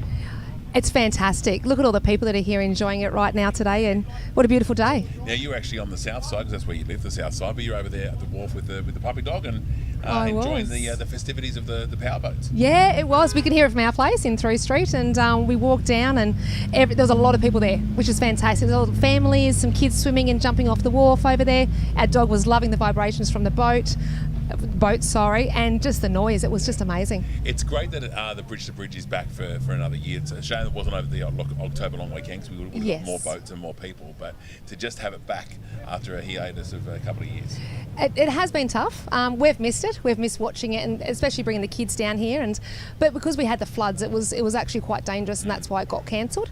And yes, I'm really glad it's back. And us as councillors, we actually supported them with some funding, and were able to push that back to November, which was great. Yeah, absolutely. Now, of course, today is the actual naming of the new Grafton Bridge, and you're about to head off there very shortly. Just about to, yes. Yeah. So I wonder what it's going to be called. Any hints? Because it's been kept under wraps for a long time. Oh, what a huge secret. Yeah, I know. I didn't even know what was happening today. Oh, come on, Damo. How much of a secret it's been. It has been a with secret. The communications department of the council at the Oh, moment? I don't know. It's been tough, hasn't it? Oh. You know, Get Billy onto the job. I think you're going to have to. Yeah, or actually, better still, get the mayor onto the job. He's our spokesperson. Is the mayor coming down? I'm sure he might be. Is the mayor coming down? Well, I'll be there. Councillor Karen Thomas is going to be there. Well, so the two new mayor and the deputy mayor of the Clarence Valley for 2023. Maybe, but we're the South Grafton, look after the Clarence Valley, obviously. But I'm looking forward to it. I don't know. There's some talk around the streets. Could be Brimba Bridge. Now you've got Brimba Street right there, and so I think that might be a good name for it. Okay, Brimba Bridge. If it's not called that, we can just call it that. Well, you have heard it first on the Clarence Media YouTube channel today. The new Grafton Bridge could be called the Brimba Bridge. Wouldn't that be amazing if I was right? Well, you're going to have to text me as soon as you have it I will. So we can let our viewers know that it's called the Brimba Bridge. Yes, yeah. And what a good day for it. We've got the boats going underneath the bridge when we're going to be right there. It's just going to be beautiful. Great day. You've got the Regional Transport Minister, Sam Faraway, in town. Yes. He's going to do the unveiling. Yes, and it's already wrapped up, the sign. I have not gone over to unwrap it so I can have a peek. I heard a rumour last night that two councillors were possibly going to stop on the side of the road and trying to actually have a sneak peek. Now, so do you know if Councillor Pickering and Councillor Johnson actually did that? I was going to say there was a few of us last night that said that, and you got Peter Johnson and myself that live in South Grafton. We were really tempted. I know Councillor Pickering was very tempted, probably more tempting. Well, the Mayor of Ulmarra. 100%. But he's Ulmarra, we're South Grafton and Grafton, so could have been Peter and I, you never know. Okay, well, there you go. Maybe that's the first hint, Brimba. Last night we had, of course, the National Party dinner for Chris Galaptas, a farewell to Chris and a welcome to Richie Williamson.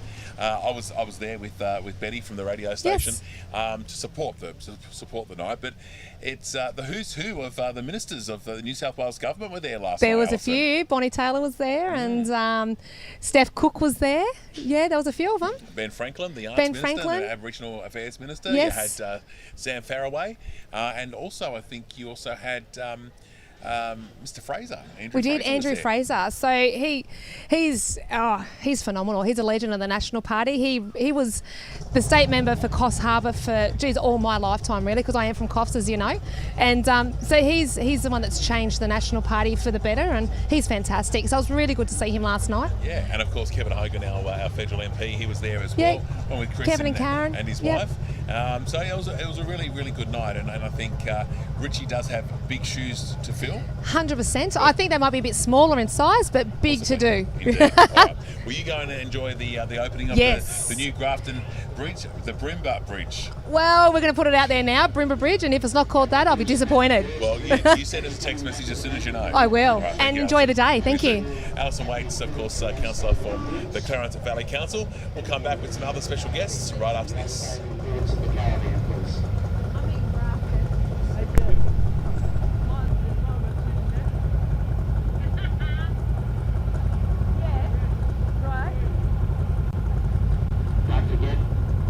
Boats in the first heat too, to take your GPS to the caravan. All the boats in the first heat to submit your GPS at the caravan as well for checking.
Let me on the phone. We've already given him a piece. I was setting everybody up to Sammy. Both of them not the one doing the work. Thank you very much. Come and have a seat. We'll talk about it. I'll speak to you soon. It's called a ski race, not a boat race. You should have let me on the phone. We've already given him what for. Some fella just called up from Brisbane, and he said you've got to keep the camera on the boats, not the skis, as they cross the line. The freaking Stuff here. You know what? Don't video another boat. Just keep it on the skis.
It was my ski partner for the weekend. And so you're been yesterday? Yeah. Okay, so you're both skiing? Okay, final call for GPSs from the last race. You will not be given a finish unless you bring your GPS to us.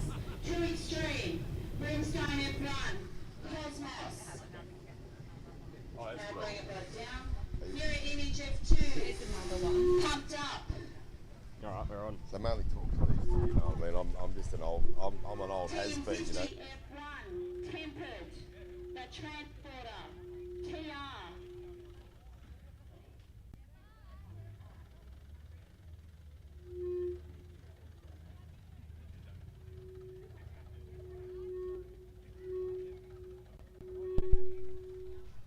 And welcome back to the Stevens and Partners Grafton Bridge to Bridge for 2022. We got three young gentlemen with us having a bit of a chat this morning in regards to the Bridge to Bridge. We've got Adrian and Cameron and also Connor. Guys, a very good morning to you. Welcome to the broadcast. How are you, mate? Well to be. Look, Adrian, we'll start off with you. You're obviously Cameron's dad. You guys went into the Parents and Partners Bridge to Bridge yesterday. Tell us about the race. Yeah, well, it's all parents, obviously, and their sons or partners, boyfriends and girlfriends out competing. It's a bit of fun.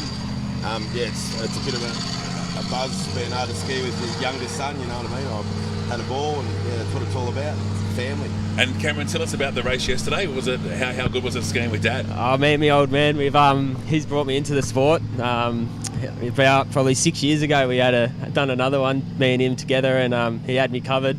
So I think he was a bit nervous this round coming. He knows I've got him covered now, so that's Why were good. you nervous?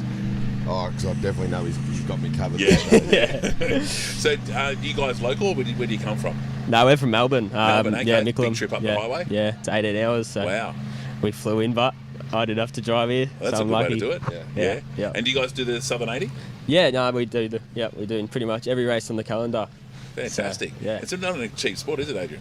No, it's not very cheap, but I don't want to really talk about the money side of it because my wife will probably be watching it and I probably won't be allowed to do it anymore. But you guys wouldn't have spent a cent this weekend. I mean, definitely. You know, back to the motel, have a good night's sleep, back up tonight this morning. No, didn't even get to eat dinner. We haven't got enough money because we flew here. Is that right? Yeah, Okay, fair enough too. Yeah. Now you've got Connor next to you. Connor, you and actual Cameron actually raced this morning in that last heat. How'd you guys go? Yeah, no, it was good. Their usual skier couldn't make it this weekend, so I got a bit of a call up. It was a bit of a step up from my usual sort of team. So it was good to get an opportunity with these guys. I've been friends with them, have sort of looked after me for a few years now, and it's good to race, with some good mates and have a lot of fun.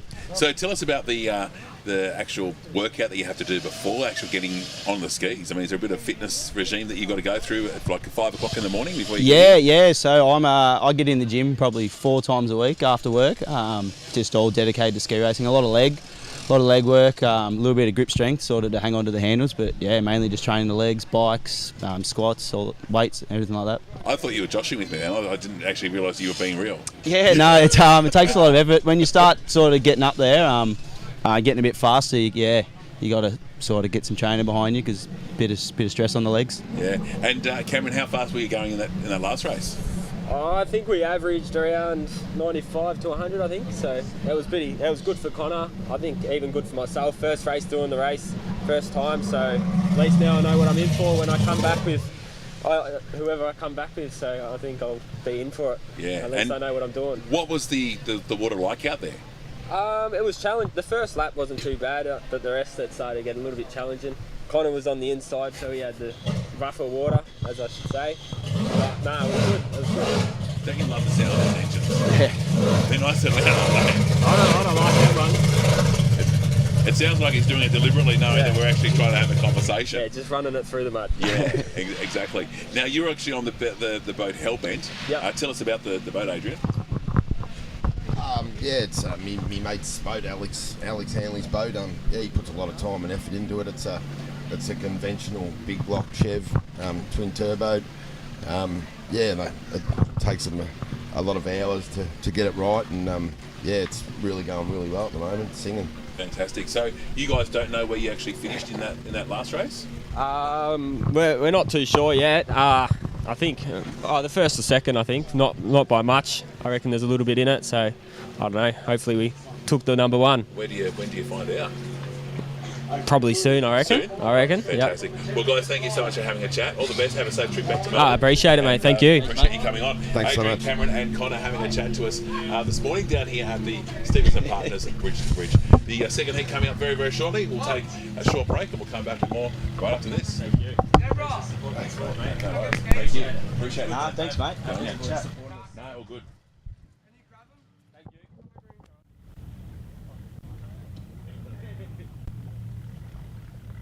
Thank you. Thank you. Thanks for the coverage. Thank you. Done great. Thank you. Thanks, Rob. Thank you. Thank you on the boat.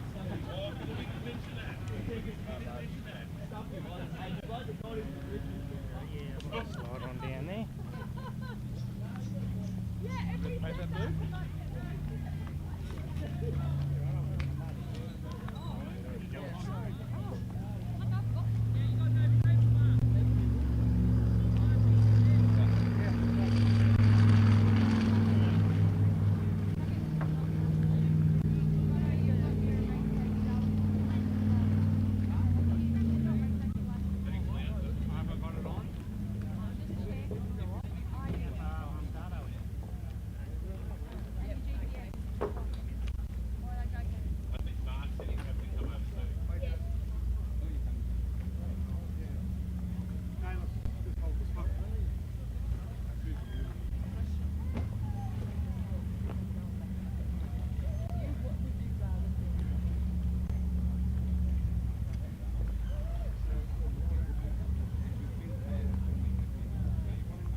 You are watching the Stevenson Partners Grafton Bridge to Bridge on this beautiful Sunday morning across the Clarence Valley, and a very good morning to all those watching us right around the country. Got a few people up in Brizzy, and a lovely lady has sent a message on YouTube wanting to have young Cooper come back and hear his commentary. Well, to that lovely lady, I totally agree with you. He was a fantastic young man who knew his skiing stuff, knew his boat stuff. He's about to race, so unfortunately we won't have Cooper coming along with the commentary, but he and Ash will be on the boat or behind the boat. We spoke to both of them, so we'll have a chat to him when he comes back after the race.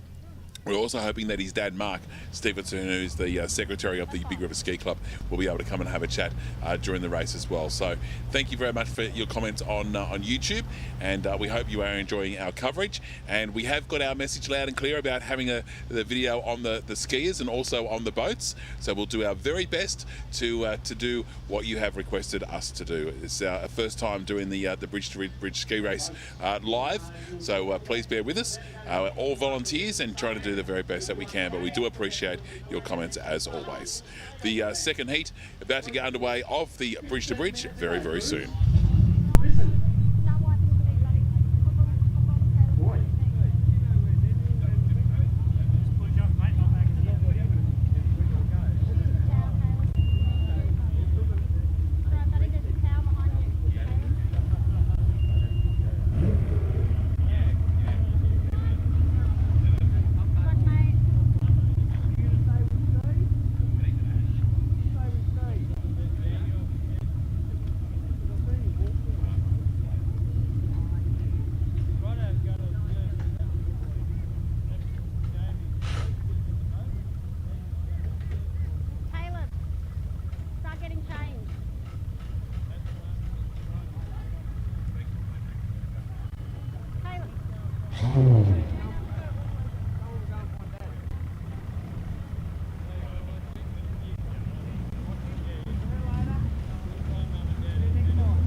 Top shot, Slayer, the lad, get off the bank. You've got 1 minute to be off the bank or you will take your gear off.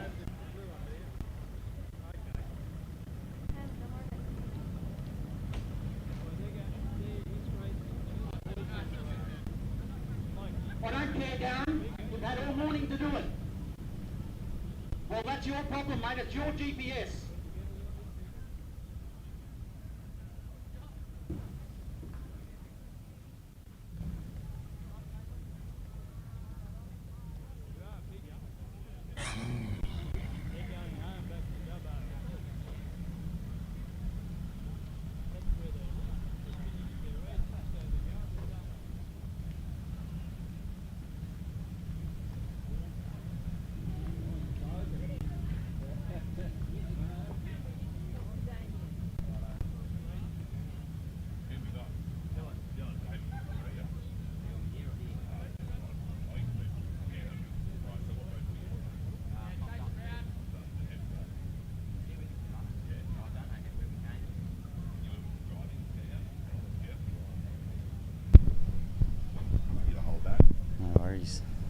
Yeah, it is this time.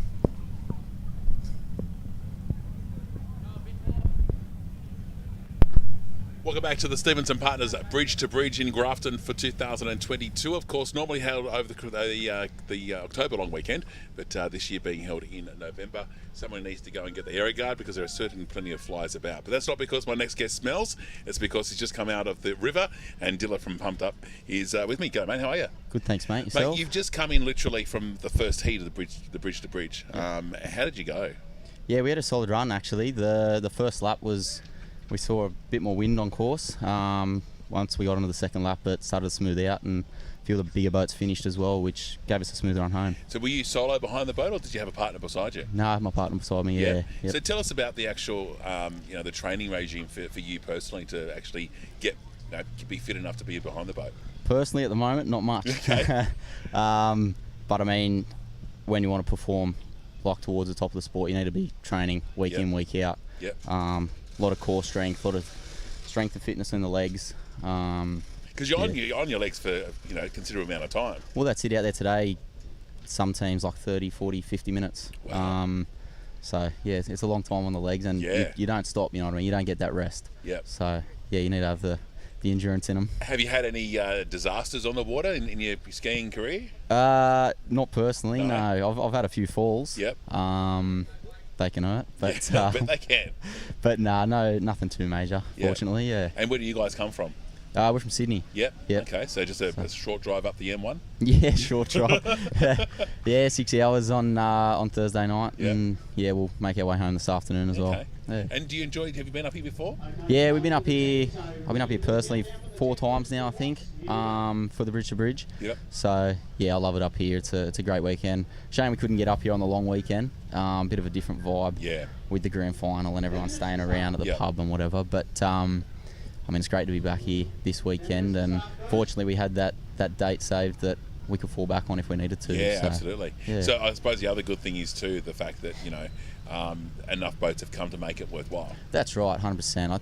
I don't know how it all worked, but I think pretty much all the entries from the original date have made their way to this one, and yeah, they've put on a great event. I tell you what, there's a lot of money on the water at the moment, isn't there? Like you look at the boats, and I mean they're worth a lot of money, and even just the trailers and the actual cars. Yeah, that's right. Well, as you say, the cars, you need a big, heavy towing vehicle. Some of the bigger boats are upwards of 2 ton or more. I don't know exactly, but yeah, I know you need a heavy towing vehicle. So yeah. What's your next big race? We'll see how we go down in Victoria. I think our next race would be the Southern 80 in Echuca. Yep. But we'll see. That's always how. a big race, isn't it? I spent some time down there, and it's the world's biggest race. Yep. We get the most entries. A lot of people come into the regional area for that as well. But I know they've had these floods recently, and they're talking about them being ongoing for a little while. So hopefully the water can recede and we can get on there in February. There's one down in Mildura too, isn't there? That's right, yeah. So we race in Echuca in February, then we go to Robinvale a little bit further up the river in March, and then to Mildura for the Easter long weekend. And then we also have one in Wentworth. Yep. So 4 races on the Murray, or 5 races on the Murray if you include the BHAG. Yep. In Echuca as well.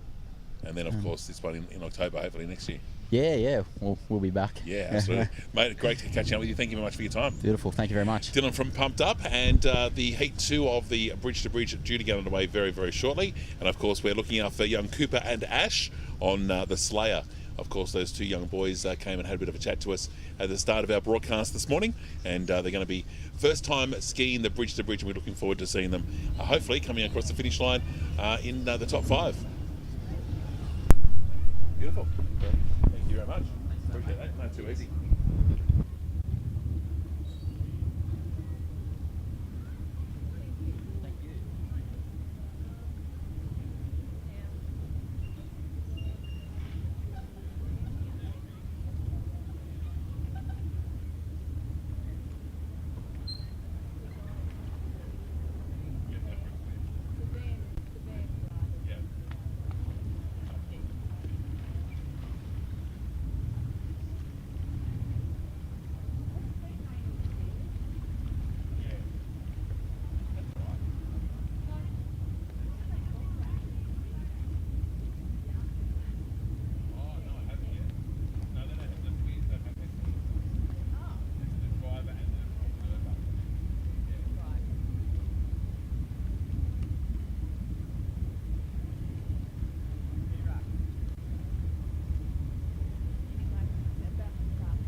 flags are up on the start boat.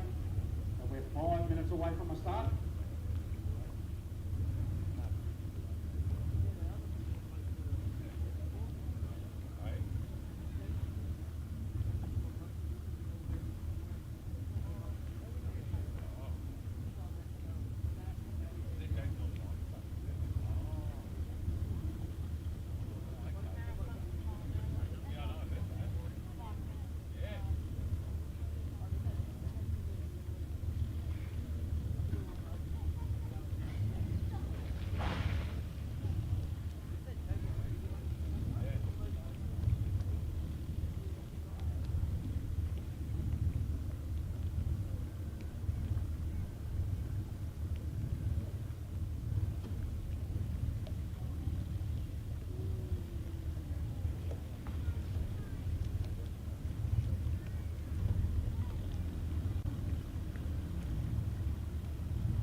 And welcome back to the Stevenson Partners Grafton Bridge to Bridge for 2022. The skiers and the boats almost ready to get underway for heat number 2. And Robert Rhodes, one of the owners of our boat, but also is helping out on course today. Good afternoon, or good morning to you, I should say. Yeah, morning to Damien. How are you? Yeah, not too bad. Now, for those that may be interested in getting some merchandise, there's a piece of merchandise here that you can get here down here at the Bridge to Bridge. This is a stubby cooler that's available down here, I would imagine, at the merchandise tent. Yeah, it is. Yep, I just went over and just got one, and also a shirt as well. A shirt as well. What size do they go up to there, Homer? Real big ones. Real big ones. We might have to see if I can I should have seen it if I was able to get one for today, but anyway. All right, now the skiers are in the water for the Heat 2 of the bridge to bridge. Yes, that's right. So we're just about to get underway of the second heat of the day. I've just gone for a run on the whole course as the sweep boat, and water's actually looking really good at the moment, actually.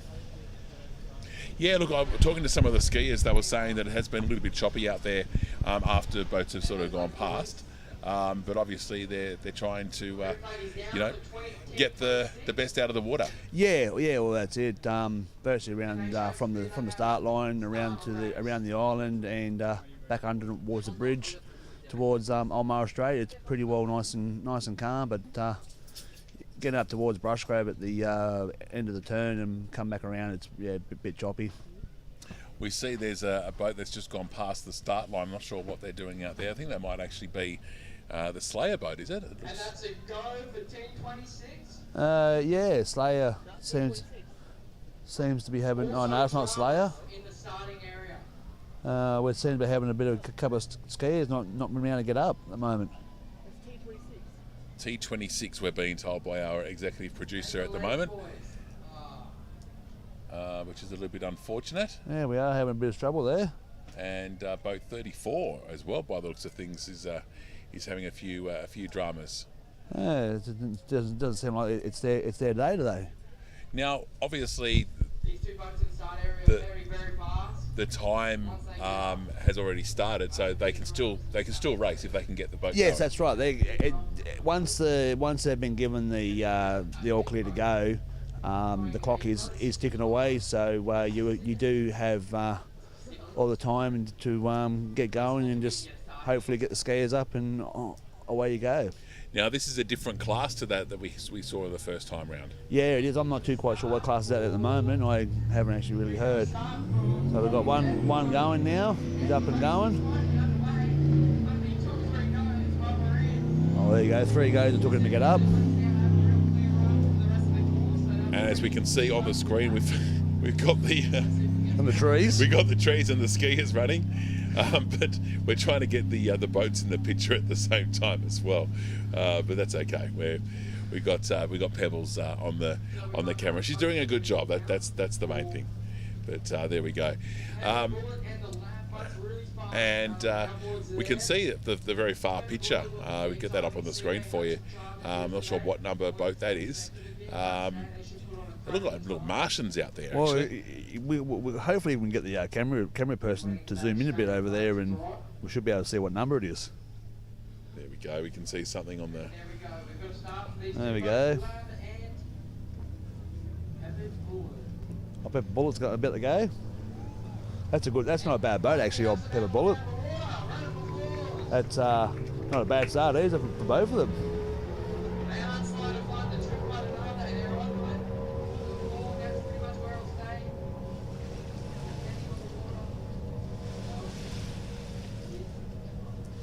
Slowly going to get up and go.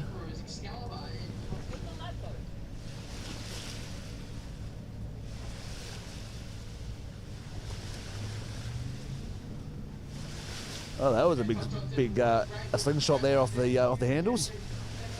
Did you see that? No, what happened there? Oh, the handles come out of the skier's hand and just big a slingshot. That's not good at all.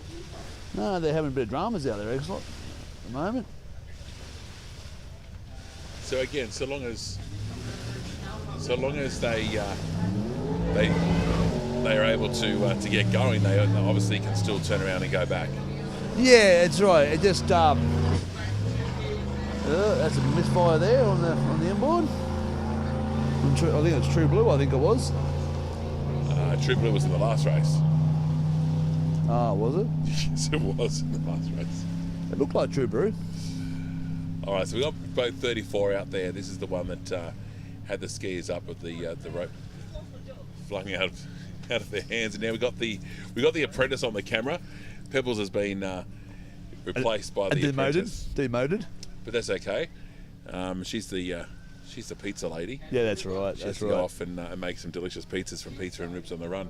And just a reminder, even if you are in Brisbane and you would like to taste Pizza and Ribs on the Run, when you're next in the Clarence Valley, next in Grafton, just give them a call. Certainly, that's it. They're just down at the roundabout on the by the car wash. All right, now we've got Hipster. I think I heard him say Hipster. Hipster. That's not a bad name for a boat. Yeah. What's the name of your boat? Hot to trot. Hot to trot. Yeah, pity about your jet ski wasn't too hot to trot this morning, was it? No. But you have these days. Pebbles does not look impressed. No. Oh dear. We've just seen one boat coming out behind the island there, heading up to towards the bridge. All right, now we've got that the boat. Oh, they're up and away. They're up and away. Yeah, the one that took us time in there. Yeah, no, we're up and away, got going. Good to see them getting going. Now got Curse going behind the starting boat. Nice and loud. That's a nice sound. I wish my boat sounded like that. I couldn't hear a word you just said then. I wish my boat sounded like that. Yes. That's Sure. just a very nice engine and that.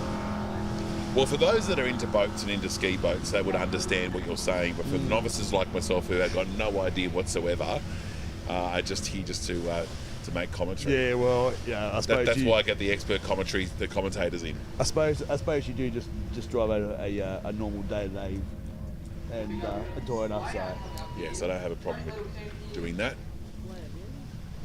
Now, I think coming up on screen very shortly might be the Slayer. The Slayer, yes. This is, of course, Mark Stevenson's boat with the young Cooper, his son, behind, and his good friend Ash as well. Now, this is the first time they've actually skied this actual race. Yeah, right. So, looking forward to seeing what these two young gentlemen can do. Cooper very confident in getting up at least. No. No.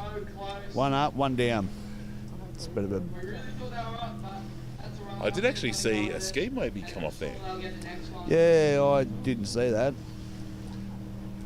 That's all right. He'd be able to Might put be back a few on. butterflies in the stomach, I would imagine. Yeah. There's a lot of adrenaline and everything else on this kind of day. Like, there's a lot of fitness goes involved as well. Yes, definitely. For those that compete professionally, a lot of fitness goes into the actual. Yeah, I had a ski yesterday, and I'm feeling very sore today. Yes, I could imagine. It happens when you're out of fitness, out of shape. Yeah.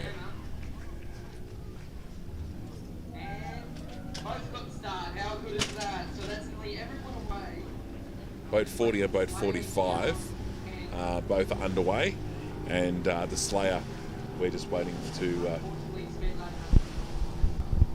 Hopefully, he can get back up. Hopefully, he can go this time. Hopefully, good to see him out on the water, up on the water. It would have been nice to be sitting there, out there on the houseboat. On the starter boat? Yeah, look, I thought that there was maybe some intruder on the course this morning, thinking when are they going to get rid of the intruder boat, but it wasn't that at all. It was the starter boat. It'd be nice to have a camera out there on the starter boat. Well, we could have done that. So we have got the co-driver down at Cochrane Park anyway. Yes. So we might even see if we can get some pictures from him a little bit later on. And I'll be going back out once the last boat comes across the finish line for his second run, and I'll most probably try and get some live images as well. Yes, also, the fact that we're able to bring this to you live stream, it's great to have this opportunity. I think we had about 130 people watching us at the moment, so that's not too bad. We've got the Slayer out there on the screen at the moment, the boat and also the skiers, which is very important to have for viewers. And we're up and away. They are away, which is fantastic. So that's all boats left the start area. Good run today, good luck, boys. And that is everybody out of our start area there. Now we await the halfway mark. We'll watch the boats come out from the back of the island there, bud. I might even have a look on my tracker and see where some of the boats are. We'll see if we can cross down to the co-driver and pick up a picture of his camera that's down there at the moment. Not sure if he's online.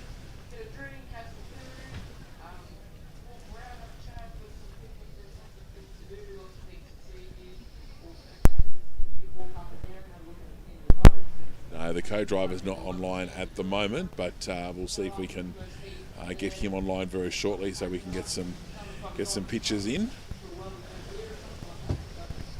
There you go.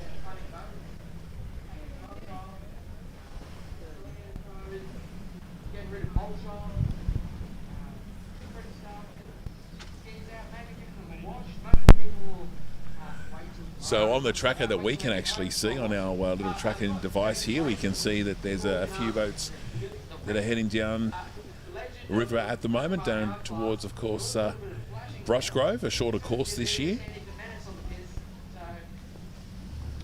There's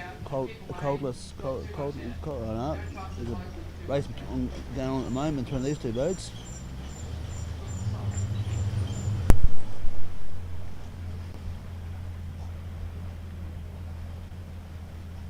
So it looks like we've got two boats just at the halfway mark on the way up to the top turnbuy. All right, I think we might have the co-driver's pictures should be coming through, I would say. They'll be going past Corcoran Park, I would say, very shortly. It'll be good to see them today.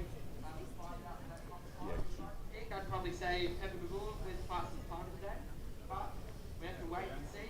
I could be wrong. I don't think I was wrong last heat, but we'll see how it goes.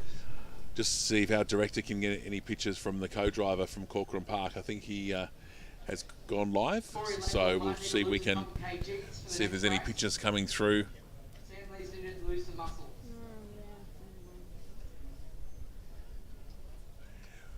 Our apprentice camera operator thinks that she wants to be on telly as well.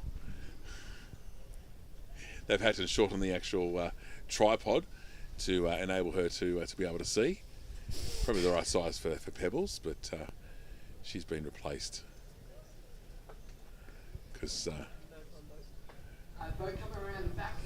it's good. It's hard to find and good help on a Sunday, isn't it? we're all volunteers. That is the important thing, and we're doing it for the Big River Ski Club, who put on this event every year. And really important that obviously they get as many volunteers as they can, because it's such a big event. That's right. And talking to Grant from, of course, the Northern Rivers Aquatic Club, which I believe you're a board member of. Yes. They're obviously planning a big event for February of 2023. February next year. Yes, that's correct. Which will be an event for a Queensland club, if they aren't able to actually run the event up there in Queensland. Now we can see live pictures now coming in from Corcoran Park. We call him Steady Eddie. I was going to say it's a bit shaky there. But they are live pictures coming from Corcoran Park, which is fantastic. So he'll be able to hold that still shortly, and we'll be able to see some boats. So the camera we're actually using is actually a mobile phone, and it's a QR code scan, which is coming back to our broadcast position at the Crown Hotel boat ramp. So that's why it's a bit shaky. It's a bit shaky because of that. It's not because of him. We did actually have pictures coming from Susan Island yesterday, but unfortunately the phone charge didn't hold, so we decided to go a bit of sunbaking. Oh, he's pretty well charged up today. He's got plenty of battery banks in regards. So. Yep, he's fully charged. He was supposed to be up at the top, the top turnbuy at Brushgrove, but due to a breakdown this morning and everything else, we've had to reschedule him somewhere else. Yep, but that's okay. We'll have that planned for 2023. We can see a boat coming around. That might be the Slayer boat, actually. Yep, Slayer. So it's good to see that those guys are still up on their feet, young Cooper and Ash.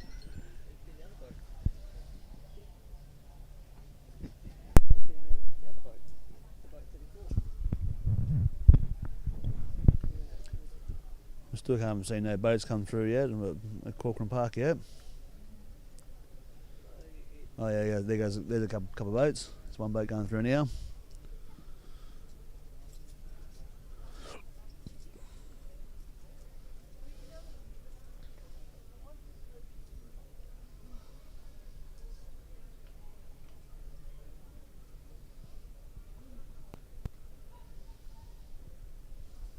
Not a bad day there actually. Like the sun's trying to come out, but it's still a bit of cloud cover around. At least it's not raining, and at least there's no wind around. Oh, unlike unlike yesterday when we had quite a bit of wind, and that's we lost the Loving Life marquee, which was interesting in itself. When I was interviewing Mark Stevenson, just had to try and keep my composure and let the marquee blow away as I continued the interview, but thankfully we had a few spectators to give us a helping hand. Yeah, that's right. It's good. It's good on that kind of thing. Everybody will go and get in and help everybody. But the important thing is today we have got it tied down to the ground very, very tightly. A big thank you to the apprentice who was here first thing this morning helping us do that. And I did check, and I did double check to make sure it was tied down properly. And yeah, so it ain't going to be moving today. But like you said, the actual wind certainly isn't up there like it was yesterday. it makes it a bit harder for the boats and also the skiers as well. No skier or boat driver likes driving in that kind of weather. No, that's exactly right. Now I would imagine that you'll be going out for a ski this afternoon before you hit the road. It's tempting. I'll see how I feel. Right. But I know my driver, he'll be keen to go for a ski. So you may be just the driver and he'll be the skier. Yeah. So no doubt I will have to. Yeah. Right. But we'll see how it goes. Yes. Well, we've got to pack up here. Of course, Clarence Media, a local media organisation who do live streaming of different events. Yes, and they'll do anything in the way of a live streaming for you. Within reason. Well, yeah, that's right. But of course, you can get in contact with Clarence Media through clarencemedia.com.au, or of course, there's contact numbers. And if you would like us to live stream your event, or maybe you've got a wedding coming up, or maybe someone's funeral passed away, or you'd like to send a message, maybe you haven't got long left, and that sometimes people would like to leave a message for their loved ones. So that is certainly something that Clarence Media can organise as well. And their number, of course, coming up on the screen, clarencemedia.com.au. If you'd like to also advertise, if you're a local business, or maybe a business outside of the Grafton area, maybe you're up in Brisbane or down in Victoria. We had quite a few Victorian competitors, even the guys, young Dylan, who I was talking to before from Pumped Up. He's actually from Melbourne and skis in the Southern 80. Melbourne. Yep, indeed. How did he go with the floods? Did he... I think he's okay, but Chico Momo is not in a very good state, so he was saying they're not sure.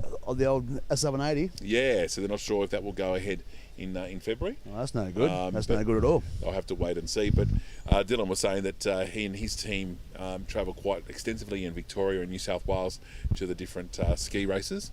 And one would hope that, the weather is kind enough for us over the next 6 to 10 months, and we can get back to having the bridge-to-bridge proper, I guess you could say, to the Harwood Bridge, and have it on the October long weekend. Even if you want to advertise your business on the live stream, surely you can get hold of Clarence Media and have a chat to him about it anyway. That's where I was going. Right. Well, I beat you to it. You did indeed. Or of course, if you would like to, maybe you've got a sporting club, maybe the soccer, or maybe the Aussie rules, and you wanted to have it live streamed, get in contact with our director, because I know he's pretty busy on a Sunday during the Ghosts Rugby League games, and hopefully maybe the premiers of 2022, the South Grafton Rebels. Yeah. So we'll have to wait and see. I'm getting the wrap up from the director, so we might we might take some live pictures and we'll come back with Come more. back, and when we've got some boats coming towards.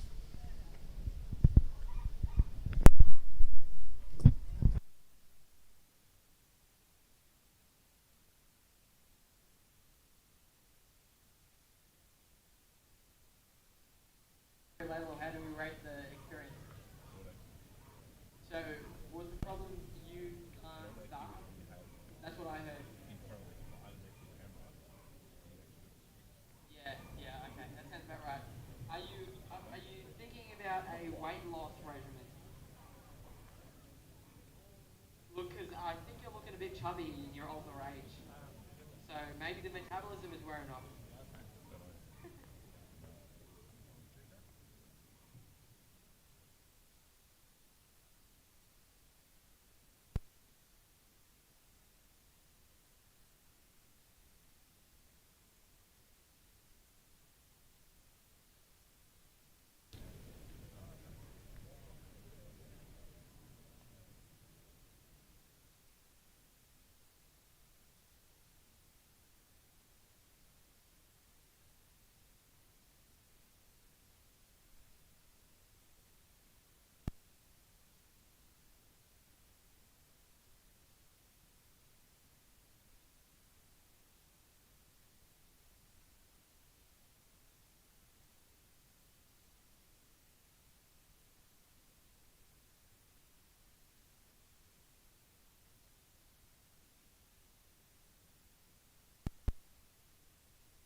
I have learned that Colby is just ending their trip through Elmara Strait, so they took too long in getting around the island.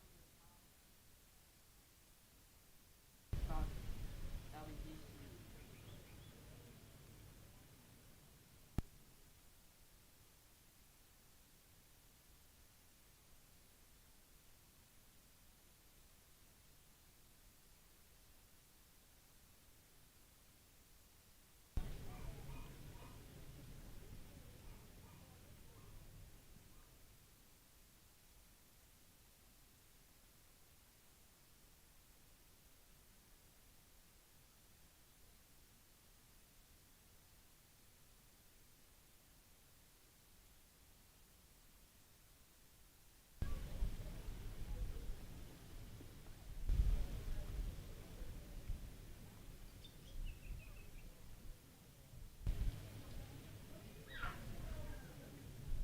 Everybody stop as I can see walking down the ramp is Big Daniel Galea. The crazy Maltese bloke.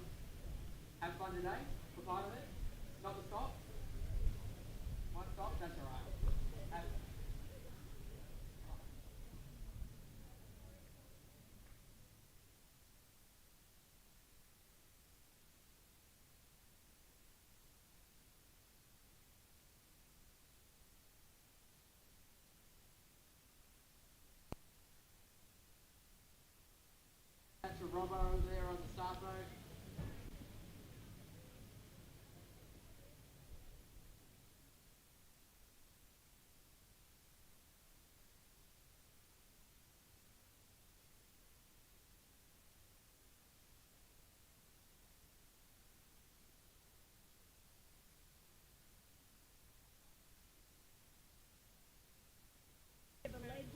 I'm definitely not a legend. You know, it sounds like you are. No, just enjoying the sport with my friends.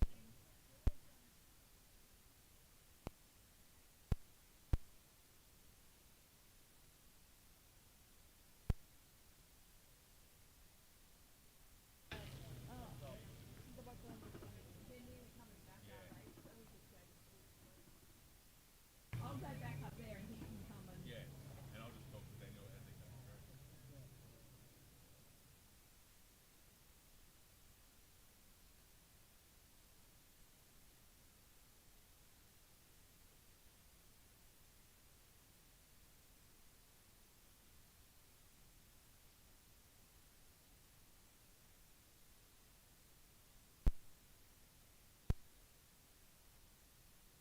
Yeah, the conditions weren't too bad.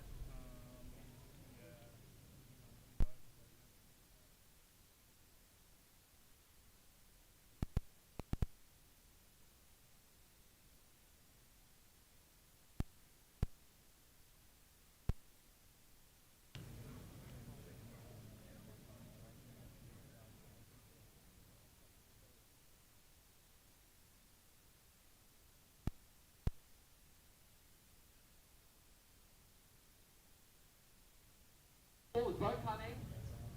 Look at this. Peppered Bullet absolutely flying past. Peppered Bullet is driven by Darryl Hall, observed by Nash Robertson, and the skiers of Peter Harmer and Xander Hall.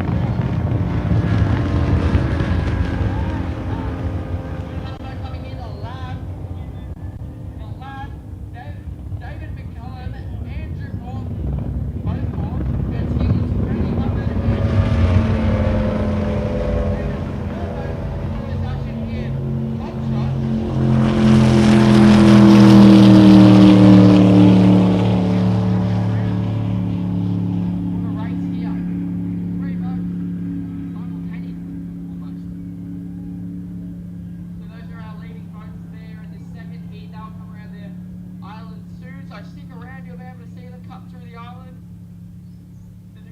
balcony you can watch from at the Crown. Have some food and drink. I see Braden limping around down there. You are watching the 2022 Stevenson Partners Grafton Bridge to Bridge, and we've just seen the first couple of the boats come back for the completion of their first lap. Now with me is the driver of Mirror Image from the last class. Daniel, good afternoon. How are you? Yeah, good. How are you going? Look terrific. They were pretty fast, those boats that just came past us. Yeah, they look really good for those conditions. Yeah, they're obviously the pointy end of this second wave, so they look really good. So tell us about Mirror Image and your actual boat. You've actually got two. Yeah, I've actually got 3 race boats altogether, and we brought 2 up here this weekend. 2 of them ran. We ran in the Sportsman 100 mile an hour class. So I'm not too sure where we got there. Most probably 3rd or 4th. I think we had a little bit of a ski issue.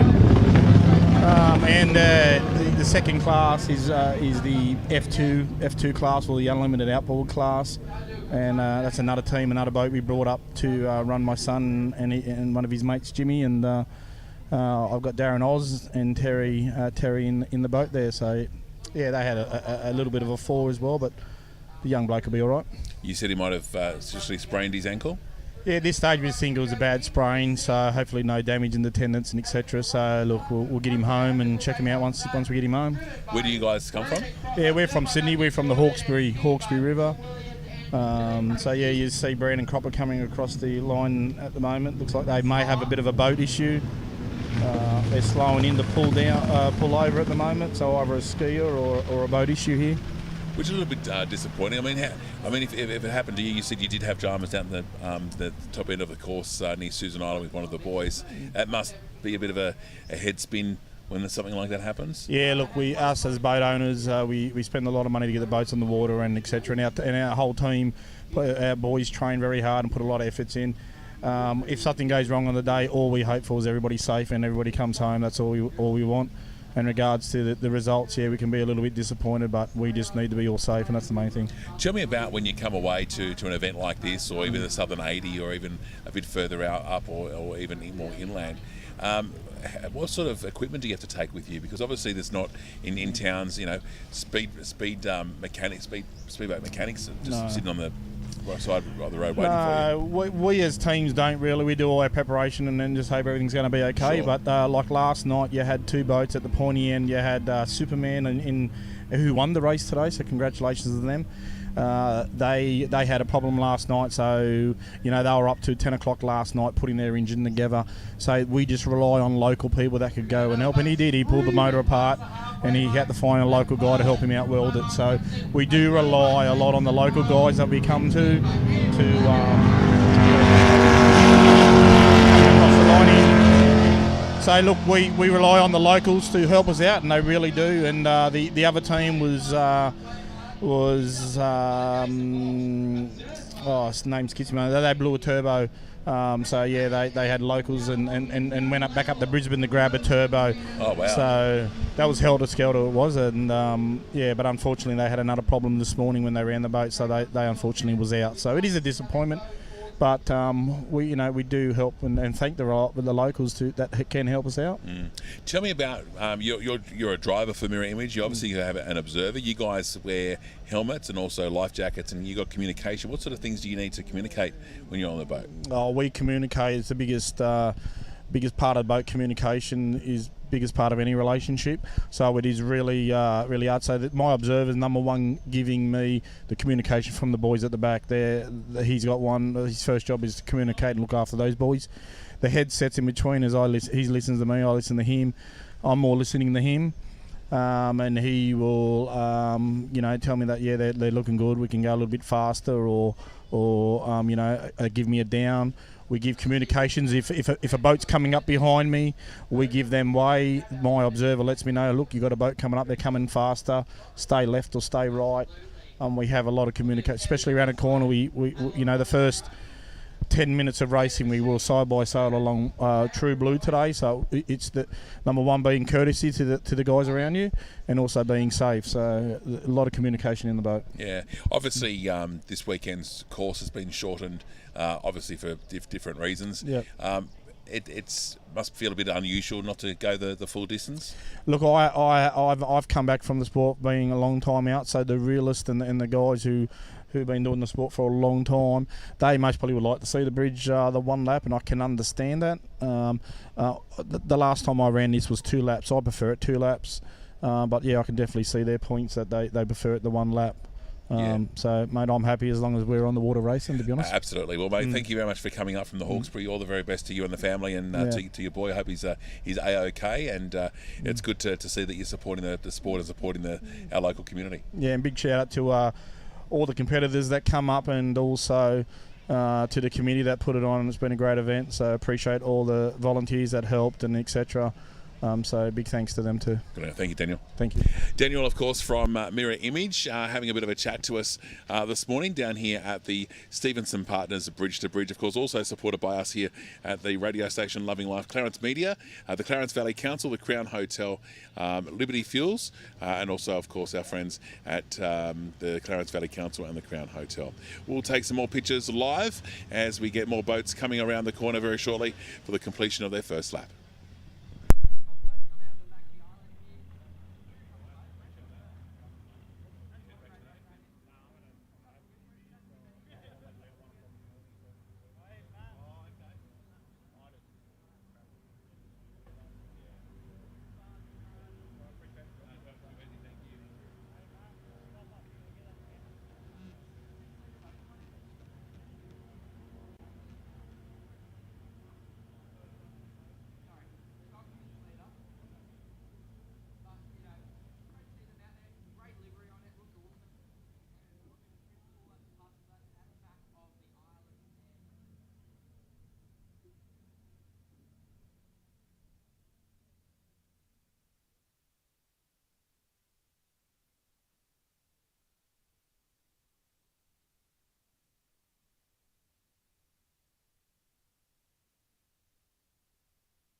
Yes, here we go. We got another boat coming past the line. Mac Attack with two of the girls behind. Now we did see at the start of the actual this particular race, quite a few of the boats, or when I say quite a few, some of the starters had a bit of a delay start, so there will obviously be a bit of a delay in when they actually come back through.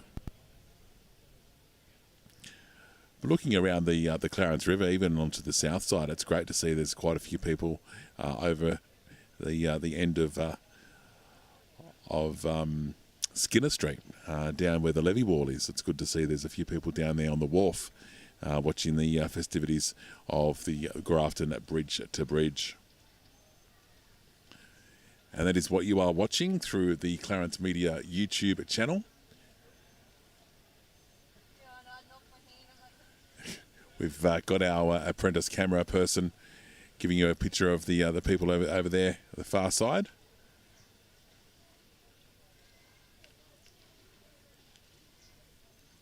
And it's not such a hot day today. It's quite beautiful here on the Clarence. The winds are not too bad either. It's certainly not as windy and sunny as it was yesterday. Currently sitting on around about 26 degrees in Grafton. So we were expecting a top of 30 today. The storms are likely to come tomorrow afternoon. The Bureau is telling us as far as the winds go today. The winds are from the north-northwest at 10 to 15 kilometres per hour, so that's what we're expecting overnight. The winds from the north at 10 to 15 kilometres per hour during the day. But right, like I said, we're sitting right now on 27 degrees, so not a bad day with that cloud cover, certainly keeping the heat away from us. And the wind is a nice little breeze, which we like. We don't like to have too much breeze coming through.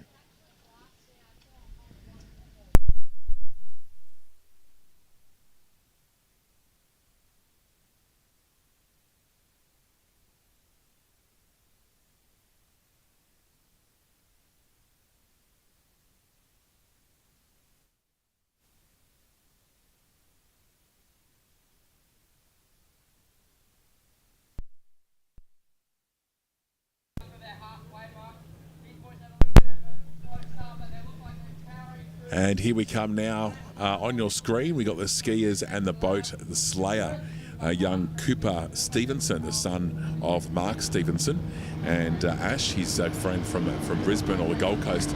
And this is the first time that these two young boys have actually skied in the Bridge to Bridge, and had a bit of a false start, but certainly to get down to Brushgrove and back is certainly a great achievement, and well done to them. It's a fantastic effort, and I know that Cooper's got a few fans that was listening a little bit earlier on today, so we're going to hope that we can get Cooper back on the microphone to have a bit of a chat to us. Another boat coming past, boat number 45, coming past the finishing line, the first lap being completed, a sole skier. And I guess that's the difference. One would imagine, not being a skier myself, but if you're out on the skis on your own in a big race like this, you're really relying on the people in the boat to actually give you a bit of a helping hand and actually make sure that they can actually give you some help. But if you've got two skiers out there, then obviously that makes it a lot easier for the skiers to talk and communicate with one another. But well done to Cooper and Ash, who are doing great things. We'll of course see some boats coming through the back of Susan Island very shortly. I think it's time to bring in our next guest, who has been a jack of all trades, is a skier herself. You can sit down, Bianca, so they can actually see your head. Hello, how are you? Good, how are you? Look terrific. You've been doing a great job on the camera. Yeah, I know, right? Yeah, you have been. See kids, this why in high school, when you get a choice in year 9 and year 10, you just do photography for school. Do photography. Yeah. So still photography, but all types of photography. Yeah, exactly, all types. Fantastic. So that's why you're pretty good with the video camera. Well, I haven't done much with videos, but we've done like films and digital and all that stuff. That's great. It's still basically all the same. Yeah, pretty much. Now you'd like to do a bit of a ski with the dad behind the pizza and ribs boat. Yeah, well, it's all about family stuff, activities combined. So it's not much of a really competition. But And you're pretty mean out there on the jet ski too. oh man, you just wouldn't want to see me on a jet ski. You were doing a pretty It's pretty good job. yeah, but yeah, I know my own limits and speed, so I do donuts or whatever in my own speed. Yep. So okay. Someone just had to borrow a hammer. oh, well, it's okay. Yeah, just make sure it's a boomerang. Yeah, exactly. Isn't that right? Exactly. Fair enough too. Well, of course, we've got the boats will come back around from Susan Island very shortly. You know young Cooper? Yeah, Stevenson? I know Cooper. Yeah. He goes to your school? Not quite sure. No. I know from his dad. But We've got some boats coming past Susan Island as we speak. Yeah, okay. Thank you, Director. Some boats coming behind Susan Island at the moment. And I guess for those that haven't skied this particular course before, like young Cooper and Ash, and there'd be other skiers out there, what do you think would be going through their mind as a teenager? Well, a teenager myself, I did my first very race at Corokai a couple of years ago. Me, myself, I was a bit... Me, myself, I. There's a song by Delta Goodrum called that, yeah, isn't I know. I was a bit nervous and, worried, didn't know what was going to happen, how I had to do it. So, yeah, Cooper and Ash, I feel what whatever they're going through, scared motion, worriedness, because they're first time racing in a, I would say, pretty well big race. It's pretty long. And I'd go, feel for them because I've been to the same thing in our very first race. Yeah. Let's see if we can get some pictures up from Corcoran Park. We've got the co-driver down there. I'm not sure if Corcoran Park is online at the moment. And of course, just to remind people that this is actually the first time we've used this technology. We've actually got them on there using their mobile phone. Yeah. And it's being wirelessly fed back to us via a QR code. Yeah. That our director actually designed, would you believe? So he did a magnificent job to get that up and running. And we were due to have some pictures coming in from Brushgrove, which would have been from the back of the jet ski. But unfortunately the jet ski had other plans for this morning. I think after it was given a bit of a workout last weekend, it decided it would want to have a bit of a break. Yeah, it probably has a mind of its own. I would imagine so. No pictures from Corcoran Park coming through, I don't think. No, okay. We'll get in contact with the co-driver and see if we can get some pictures very shortly. They've just turned it on, I think.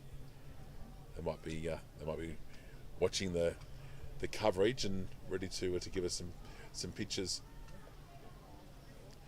We've got the course boat due to go out there very shortly. Here we go. We've got some live pictures now.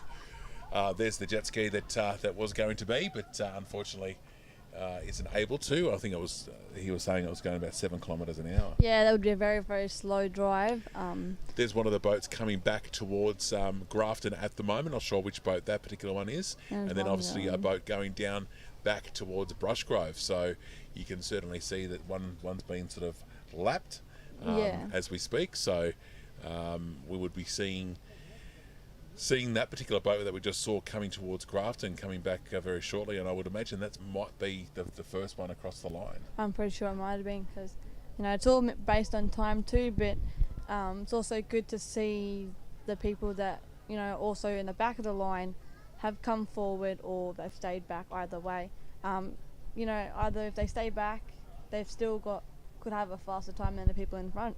Yeah, that's exactly right. On screen right now we've got another boat heading towards Grafton, so we'll be any moment now in the next couple of minutes we'll have obviously some boats crossing the finish line for this heat of the bridge to bridge, which from what I understand is the slower class of the boats. Yeah, exactly. So and obviously Cooper and Ash didn't have a great start, and they'd be probably going through their mind right now, how are we going to finish? But I think if they just finish, that is going to be an achievement in itself. Yeah, exactly. So, But you don't know. I mean, we don't know. We're sitting under shelter at the moment. We don't know what the conditions are actually like out there. Yeah, so I'm in a jumper because I got a bit cold, but it is a little hot also now. I'm in sunburn as well. Top Shot is coming across the.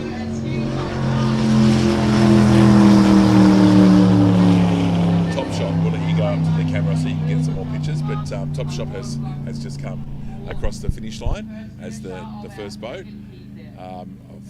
of the second heat, Hot Shot, and we got the apprentice back on the cameras. We should have a couple more boats. Couple more boats due to come across very shortly. We can see the Pizza and Ribs car down at Corcoran Park. Here we go. Peppered Bullet about to come across the line.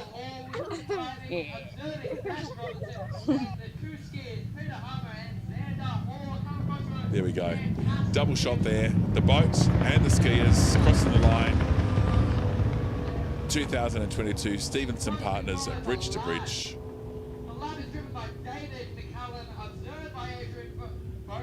And here comes another one about to cross the line.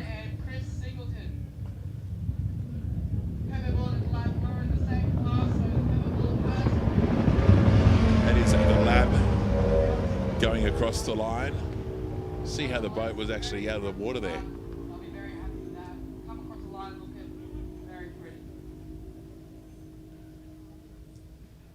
So our first three boats across the line.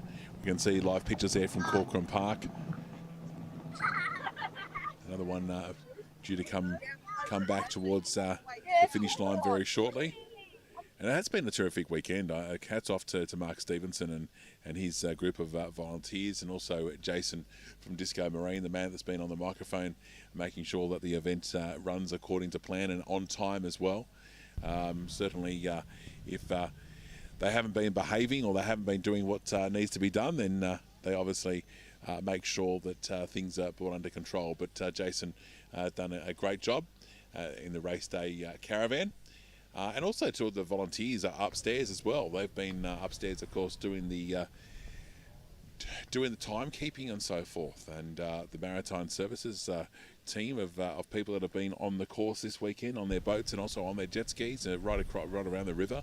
It's not an easy event to actually maintain, but also to run each and every year. It's one of those ones that you need as many volunteers as you possibly can to make sure that everything goes according to plan.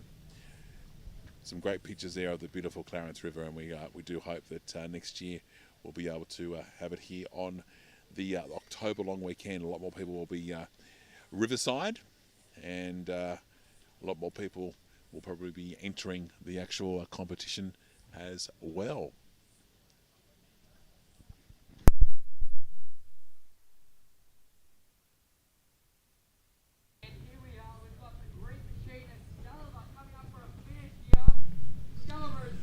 We've got the green machine about to come across the line now. Certainly stands out from the crowd. There we go.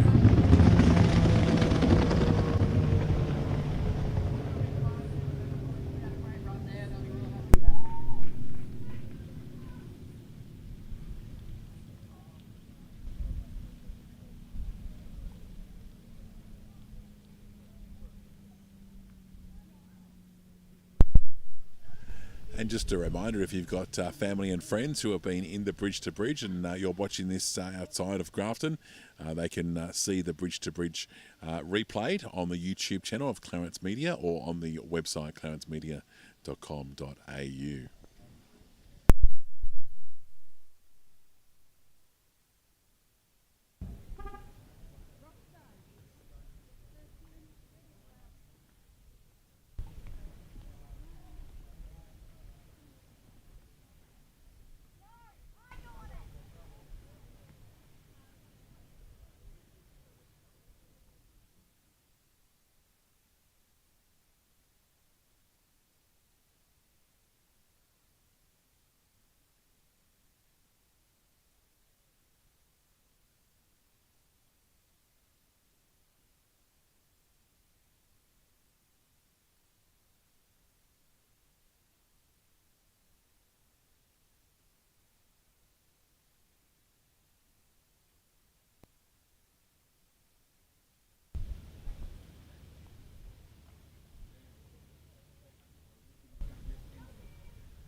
by Mark Preston, observed by Jason Howard, and skiing is Andrew Levitt and Michael Fatt.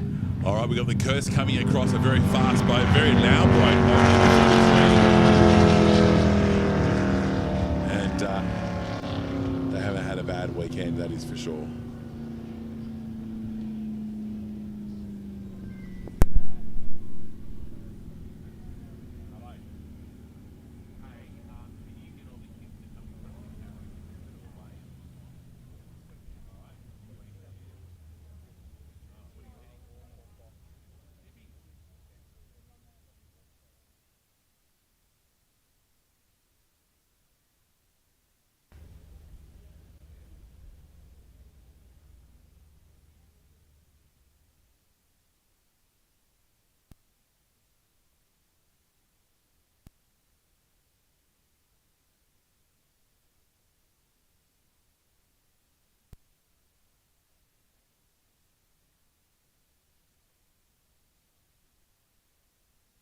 And we have the girl pair of kids stuff coming up to the finish line now.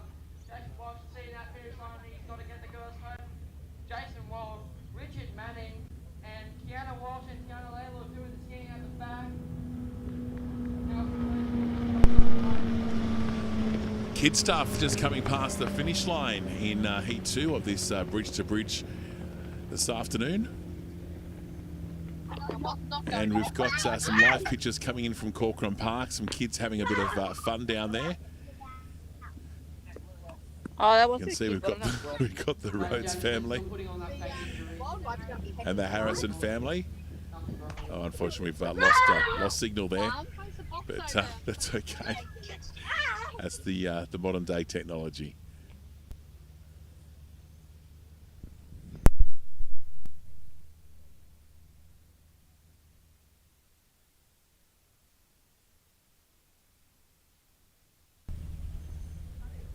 The weight that's actually 16 pounds, that's a world record for him. I would have better. Yeah. The house of yeah, because Jane was trying to load in for that you play.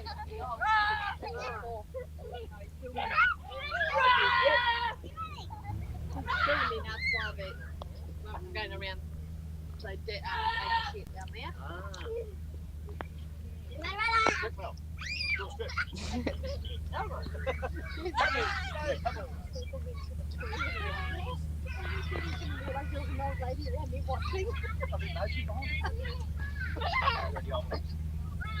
Yeah.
Oh, geez, you know that there.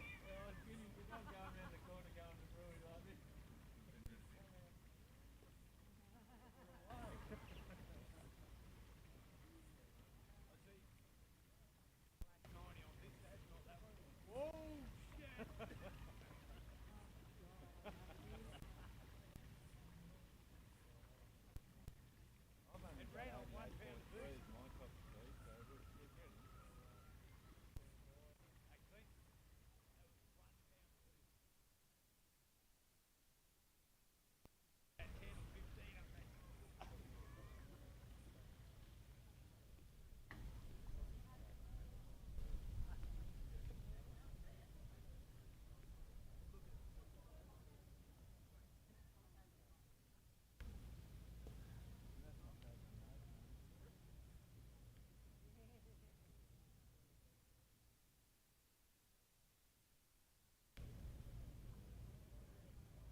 soon as you turn it on, you'll be on. It's off now, yeah, but you're on there. On. So you go into the light.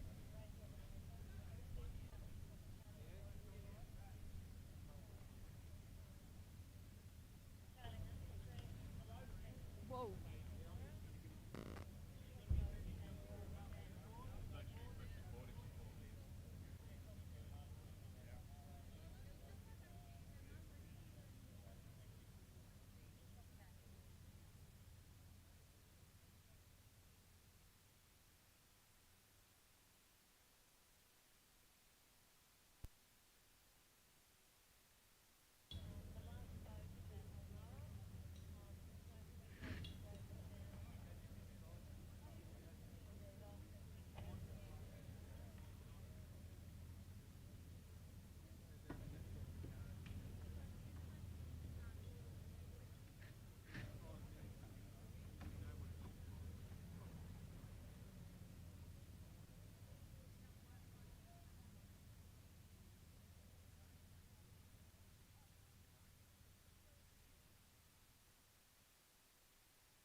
Folks, some of our last boats coming through now. We have Mac Attack coming through for the finish here.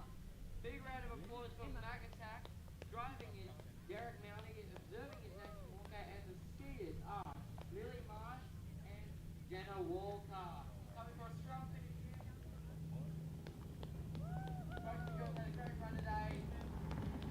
Up to that finish, great applause. And we've got another one. Displayer is coming in for a finish now. Driving is Jamie Collins. Observing is Shelley Brophy. And skiing is Cooper Stevenson and Ash Hargrave. Big round of applause for this team here. Great run today.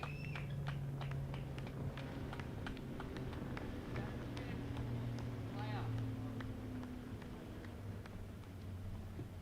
Now we just wait for Alabama for our last boat of the day.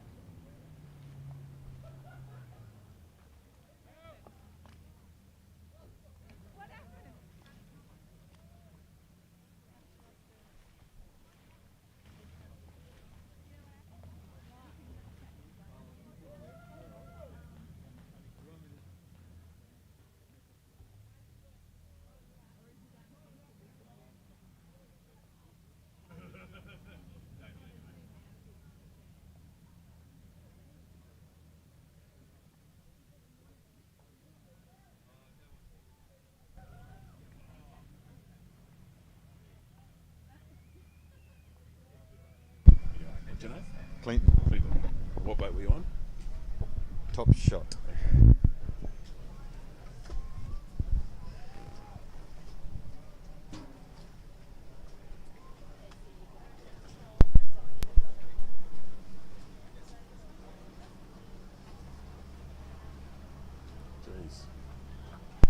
Welcome back to the Stevenson Partners 2022 Bridge to Bridge, getting to the final stages, and Clinton's joined us now, mate. You've just come back in from the river. Yep. How'd it go? Yeah, nice smooth run, no dramas. And what boat were you on? Top Shot. Top Shot. Yep. How'd you guys finish? I think we went all right. Yeah, I'm not sure. Yeah, we didn't have any hiccups, and nice smooth run. So By the way you dress, you were obviously behind the boat. yes, Yeah? yes. What were the conditions like out there? Yeah, really good. Yeah, I don't think you get much better today, really. Compared to yesterday? I didn't run yesterday. We were a bit of a haphazard crew. We got thrown together at the last minute. So. Okay, fair enough. Where did you come from? Tasmania. Wow, it's a big trip up. Yeah, that was a last minute call up. Yeah. Okay, and have you been skiing long? Yeah, too long. Yeah, too long. Fair enough. And what sort of, where do you race after Grafton?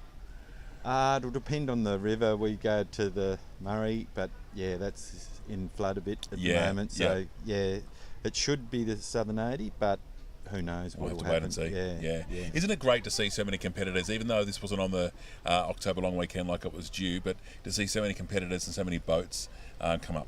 Yeah, no, it is. It's especially, with COVID and the floods and all this stuff. It is good to get as many people on the water as possible. Indeed. Yeah. All right, good on you, mate. Thank you for your time. No worries. Thank you. There we go, and got one more boat I think due to come across the finish line very, very shortly, and then we'll wrap things up. We'll try and catch up with Cooper and Ash, who just come across the line in their boat, the Slayer. Obviously, it's the first time that these two boys have skied behind the boat on the Clarence River in the bridge to bridge, even though it's a modified course this year. So we'll try and catch up with them before the end of our broadcast this afternoon here at the Stevenson Partners Grafton Bridge to Bridge for 2022.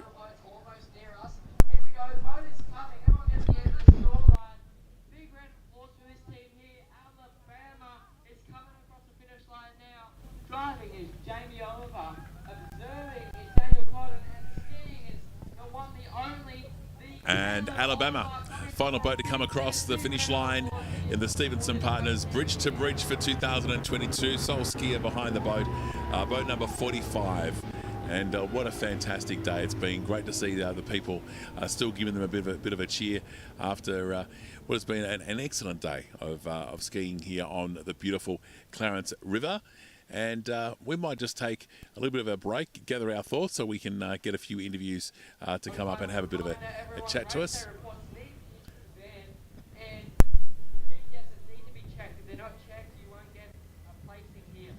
So please check your GPSs, hand in your radar reports, and I'd like to announce that was our final boat to finish for the weekend.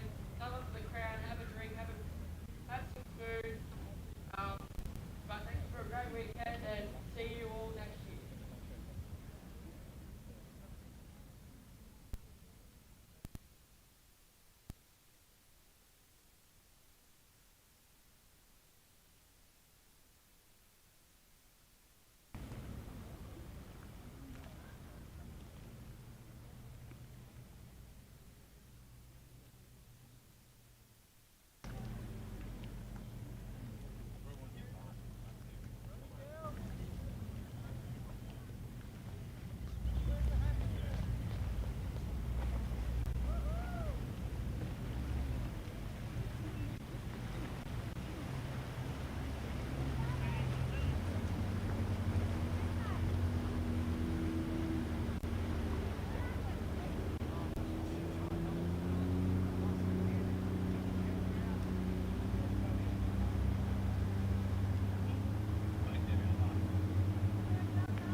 Caleb. Caleb.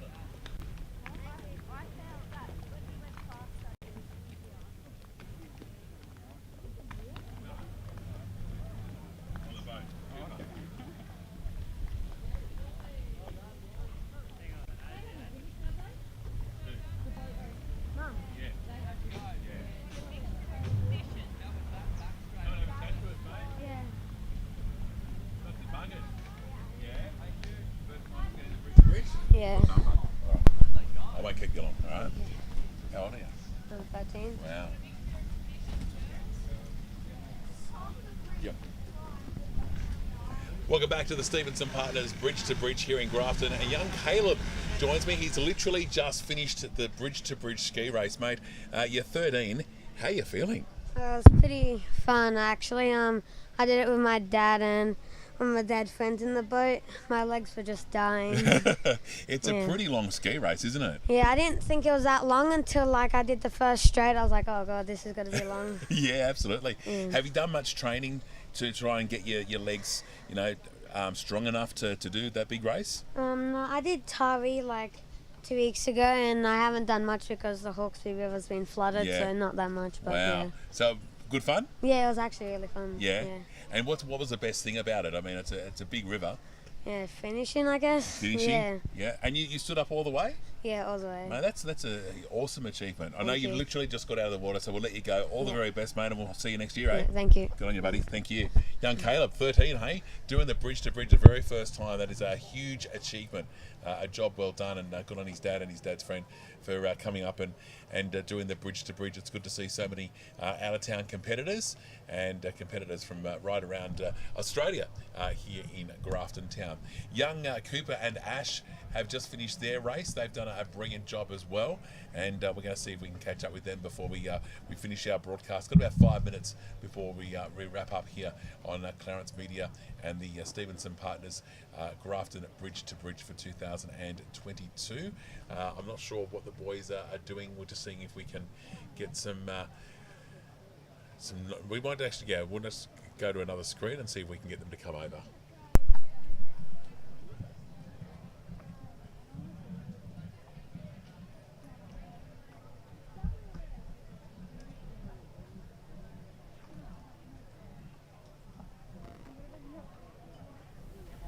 Okay, so I've got a couple of young ladies here, and I've also just spoken to Cooper and Ash and asked them to come over. Cool. I can't find Mark. Okay. Oh, you can stand if you don't, if you're not comfortable in all your gear. It's just Damien's really I'm too tall, if he so stands. we get another mic. Actually, you girls could probably stand and you'd be okay next to him.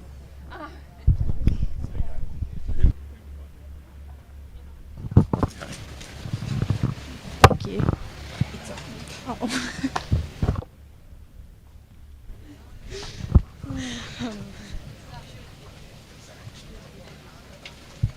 Ready? What boat were you in? I'm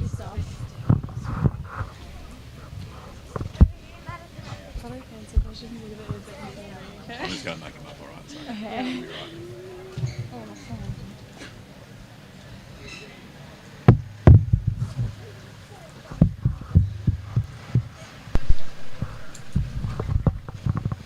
And welcome back to the Stevenson Partners Bridge to Bridge. Things are wrapping up down here at the Clarence River this afternoon. We've got Kiani and Tiani. Is that right? Have I got your names right? Yeah. Oh, well, there you go. I half got it right. You guys must be exhausted. You literally just got off the boat. Yeah. Yeah, so tell us about the race. It was good. It was rough when we first got up, and then the rest of it was basically smooth. Yeah. Just turn that. My mic's off. My mic's back on. There we go. So tell us about the race. A bit rough when you first started? Yeah, it was a bit rough when we first started, and then once we got under the bridge, it was smooth the whole race. So how long have you been skiing together? Only like 2 years. 2 years Yeah? now. Yeah. You're not related? No. No? So tell us the type of training you've got to do when you're out there. Or before you go out there, I guess you could say. Well, before we go to race, we do have to stretch a lot so then we don't get cramped Yeah. up. We do some training coming up to big races like this. Yeah. Yeah, because your legs do get really sore. It's a big mental game. I was going to say, like, I mean, Yeah. what was it, 50, 100 Ks? Yeah. Yeah. Which is a pretty long stretch. Have you done this race before? I have. Yeah, I did I the have full course. Yeah, we used to do it back when it was a full course before Yeah, COVID. when they didn't change it. Yeah. Yeah. And what do you prefer the better, the straight down to Harwood or the turnaround at Brush Grove? The full one, like full the one. straight The down. original one, yeah. Yeah. And is that just because you just know you're going to get to the finish line? Yeah. Because then you're just there and back. It's not like Yeah. You don't feel so tired. Yeah. And where do you girls come from? Central Coast. I come from Sydney. Okay, so you obviously go to different events around the state. Yeah, most of them the same. Yeah. Yeah, we do go most events the same. Yeah. Fantastic. All right, well, all the very best. Safe travels back, and thanks for coming up. Thank you. Here we go, some more competitors having a chat to us this afternoon. We have made contact with Cooper and Ash to come and have a bit of a yarn to us before the end of the broadcast. Hopefully they'll be here soon, and we'll be able to have a chat to them because it's been a big... Young Cooper giving us a bit of a commentary of the bridge to bridge at the very start, and then of course he was in Heat 2, which has just finished. We haven't got the official placings, I don't believe, yet, so we're hoping that Mark Stevenson or Jason might be able to come over and have a bit of a chat to us and let us know what is actually happening there as well. We might take some other pictures and we'll come back very shortly before we wrap things up.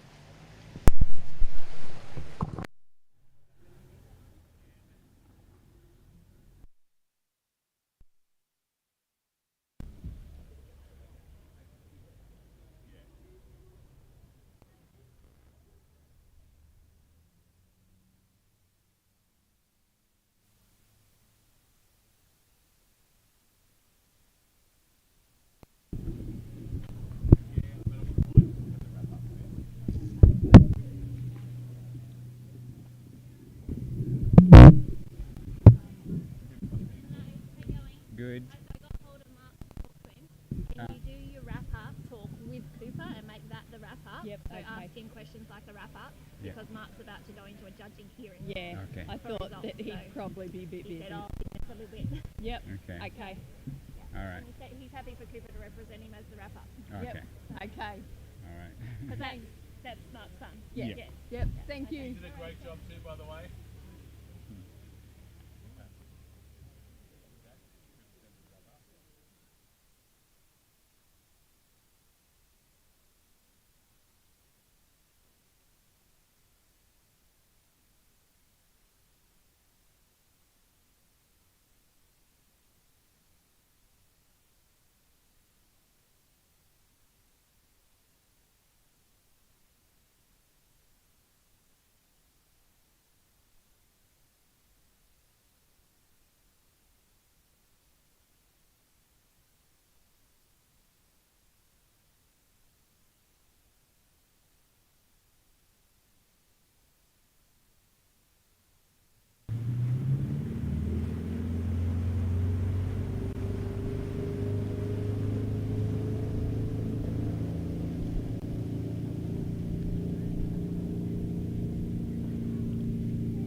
We are live down here at the riverside of the Clarence River, and we're doing a wrap up with young Cooper Stevenson very, very shortly, and get his take of the race that just was.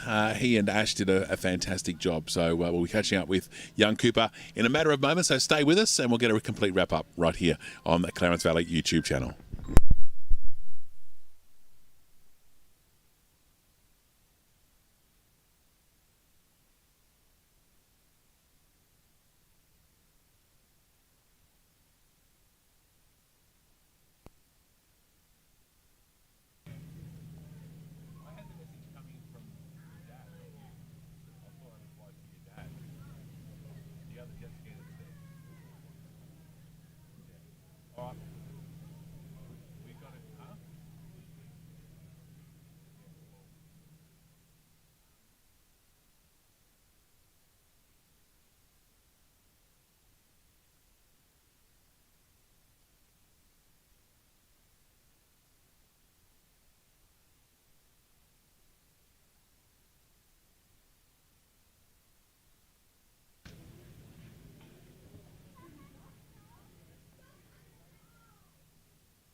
made it.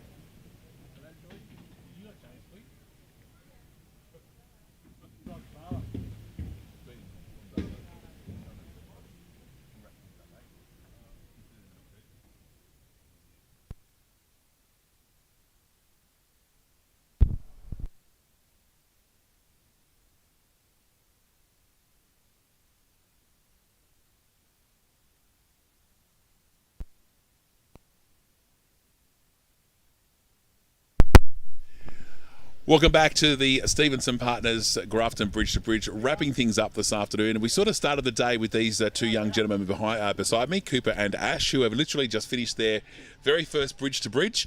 Guys, congratulations. What a great effort. Thank you. It was. It was a bit rough around some stages. Like out here was probably the roughest part of the whole course, going around this island from pretty much from when we come under the bridge up around the island, and then when we went back up the bridges. Smooth the rest of the way. We had quite a few people see you at the very start of the race. What happened, Ash? Oh yeah, we can blame that on me, but bit of cavitation with the boat, and then bit of different weight too.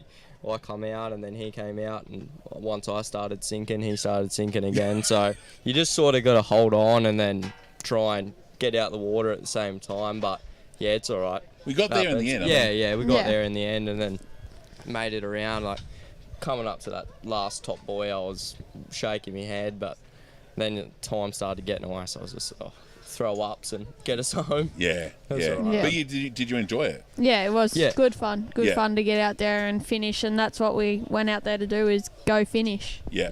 Which I guess some boats this weekend haven't finished, so I mean it's an achievement in itself. Yeah, no, that's it. We got to finish and without 2 turbos on our boat, so. Okay, so you had boat troubles as well? No. Just shows you don't need a big boat to go have fun, and we had fun, so that's the main thing. That's all that matters. Now, normally we'd have your dad here to wrap things up, but he's been called into a meeting. So, how do you think? Speaking on behalf of your dad, be nice, but how do you think it went for the weekend? Yeah, it was a good weekend. A lot of people had fun. We'd like to thank everyone from the Big River Ski Club for making the travels all the way to Grafton. I know it's in a tough area to get to, but we'd like to thank everyone. And the weekend went pretty good. And mate, I've got to say, you got a few fans on YouTube. They wanted you to come back and commentate the whole day. So we might have to start paying you some money and maybe get a replacement for the ski race and get you to actually commentate the race. Yeah. No, good on you guys. Well, all the very best. Congratulations again for finishing the race. It's a great effort. Thank you. Young Cooper and Ash, and a big thank you to Leah and to Emma, to our lovely Bianca, and also to co-driver who's been on location around at Corcoran Park this afternoon and this morning to bring you all the action. You of course can continue to watch the actual Clarence Valley Big River Ski Club's Stevenson Partners Bridge to Bridge. It'll be on YouTube basically forever, all through clarencemedia.com.au. On behalf of everyone, thanks for your company. We'll see you again in 2023.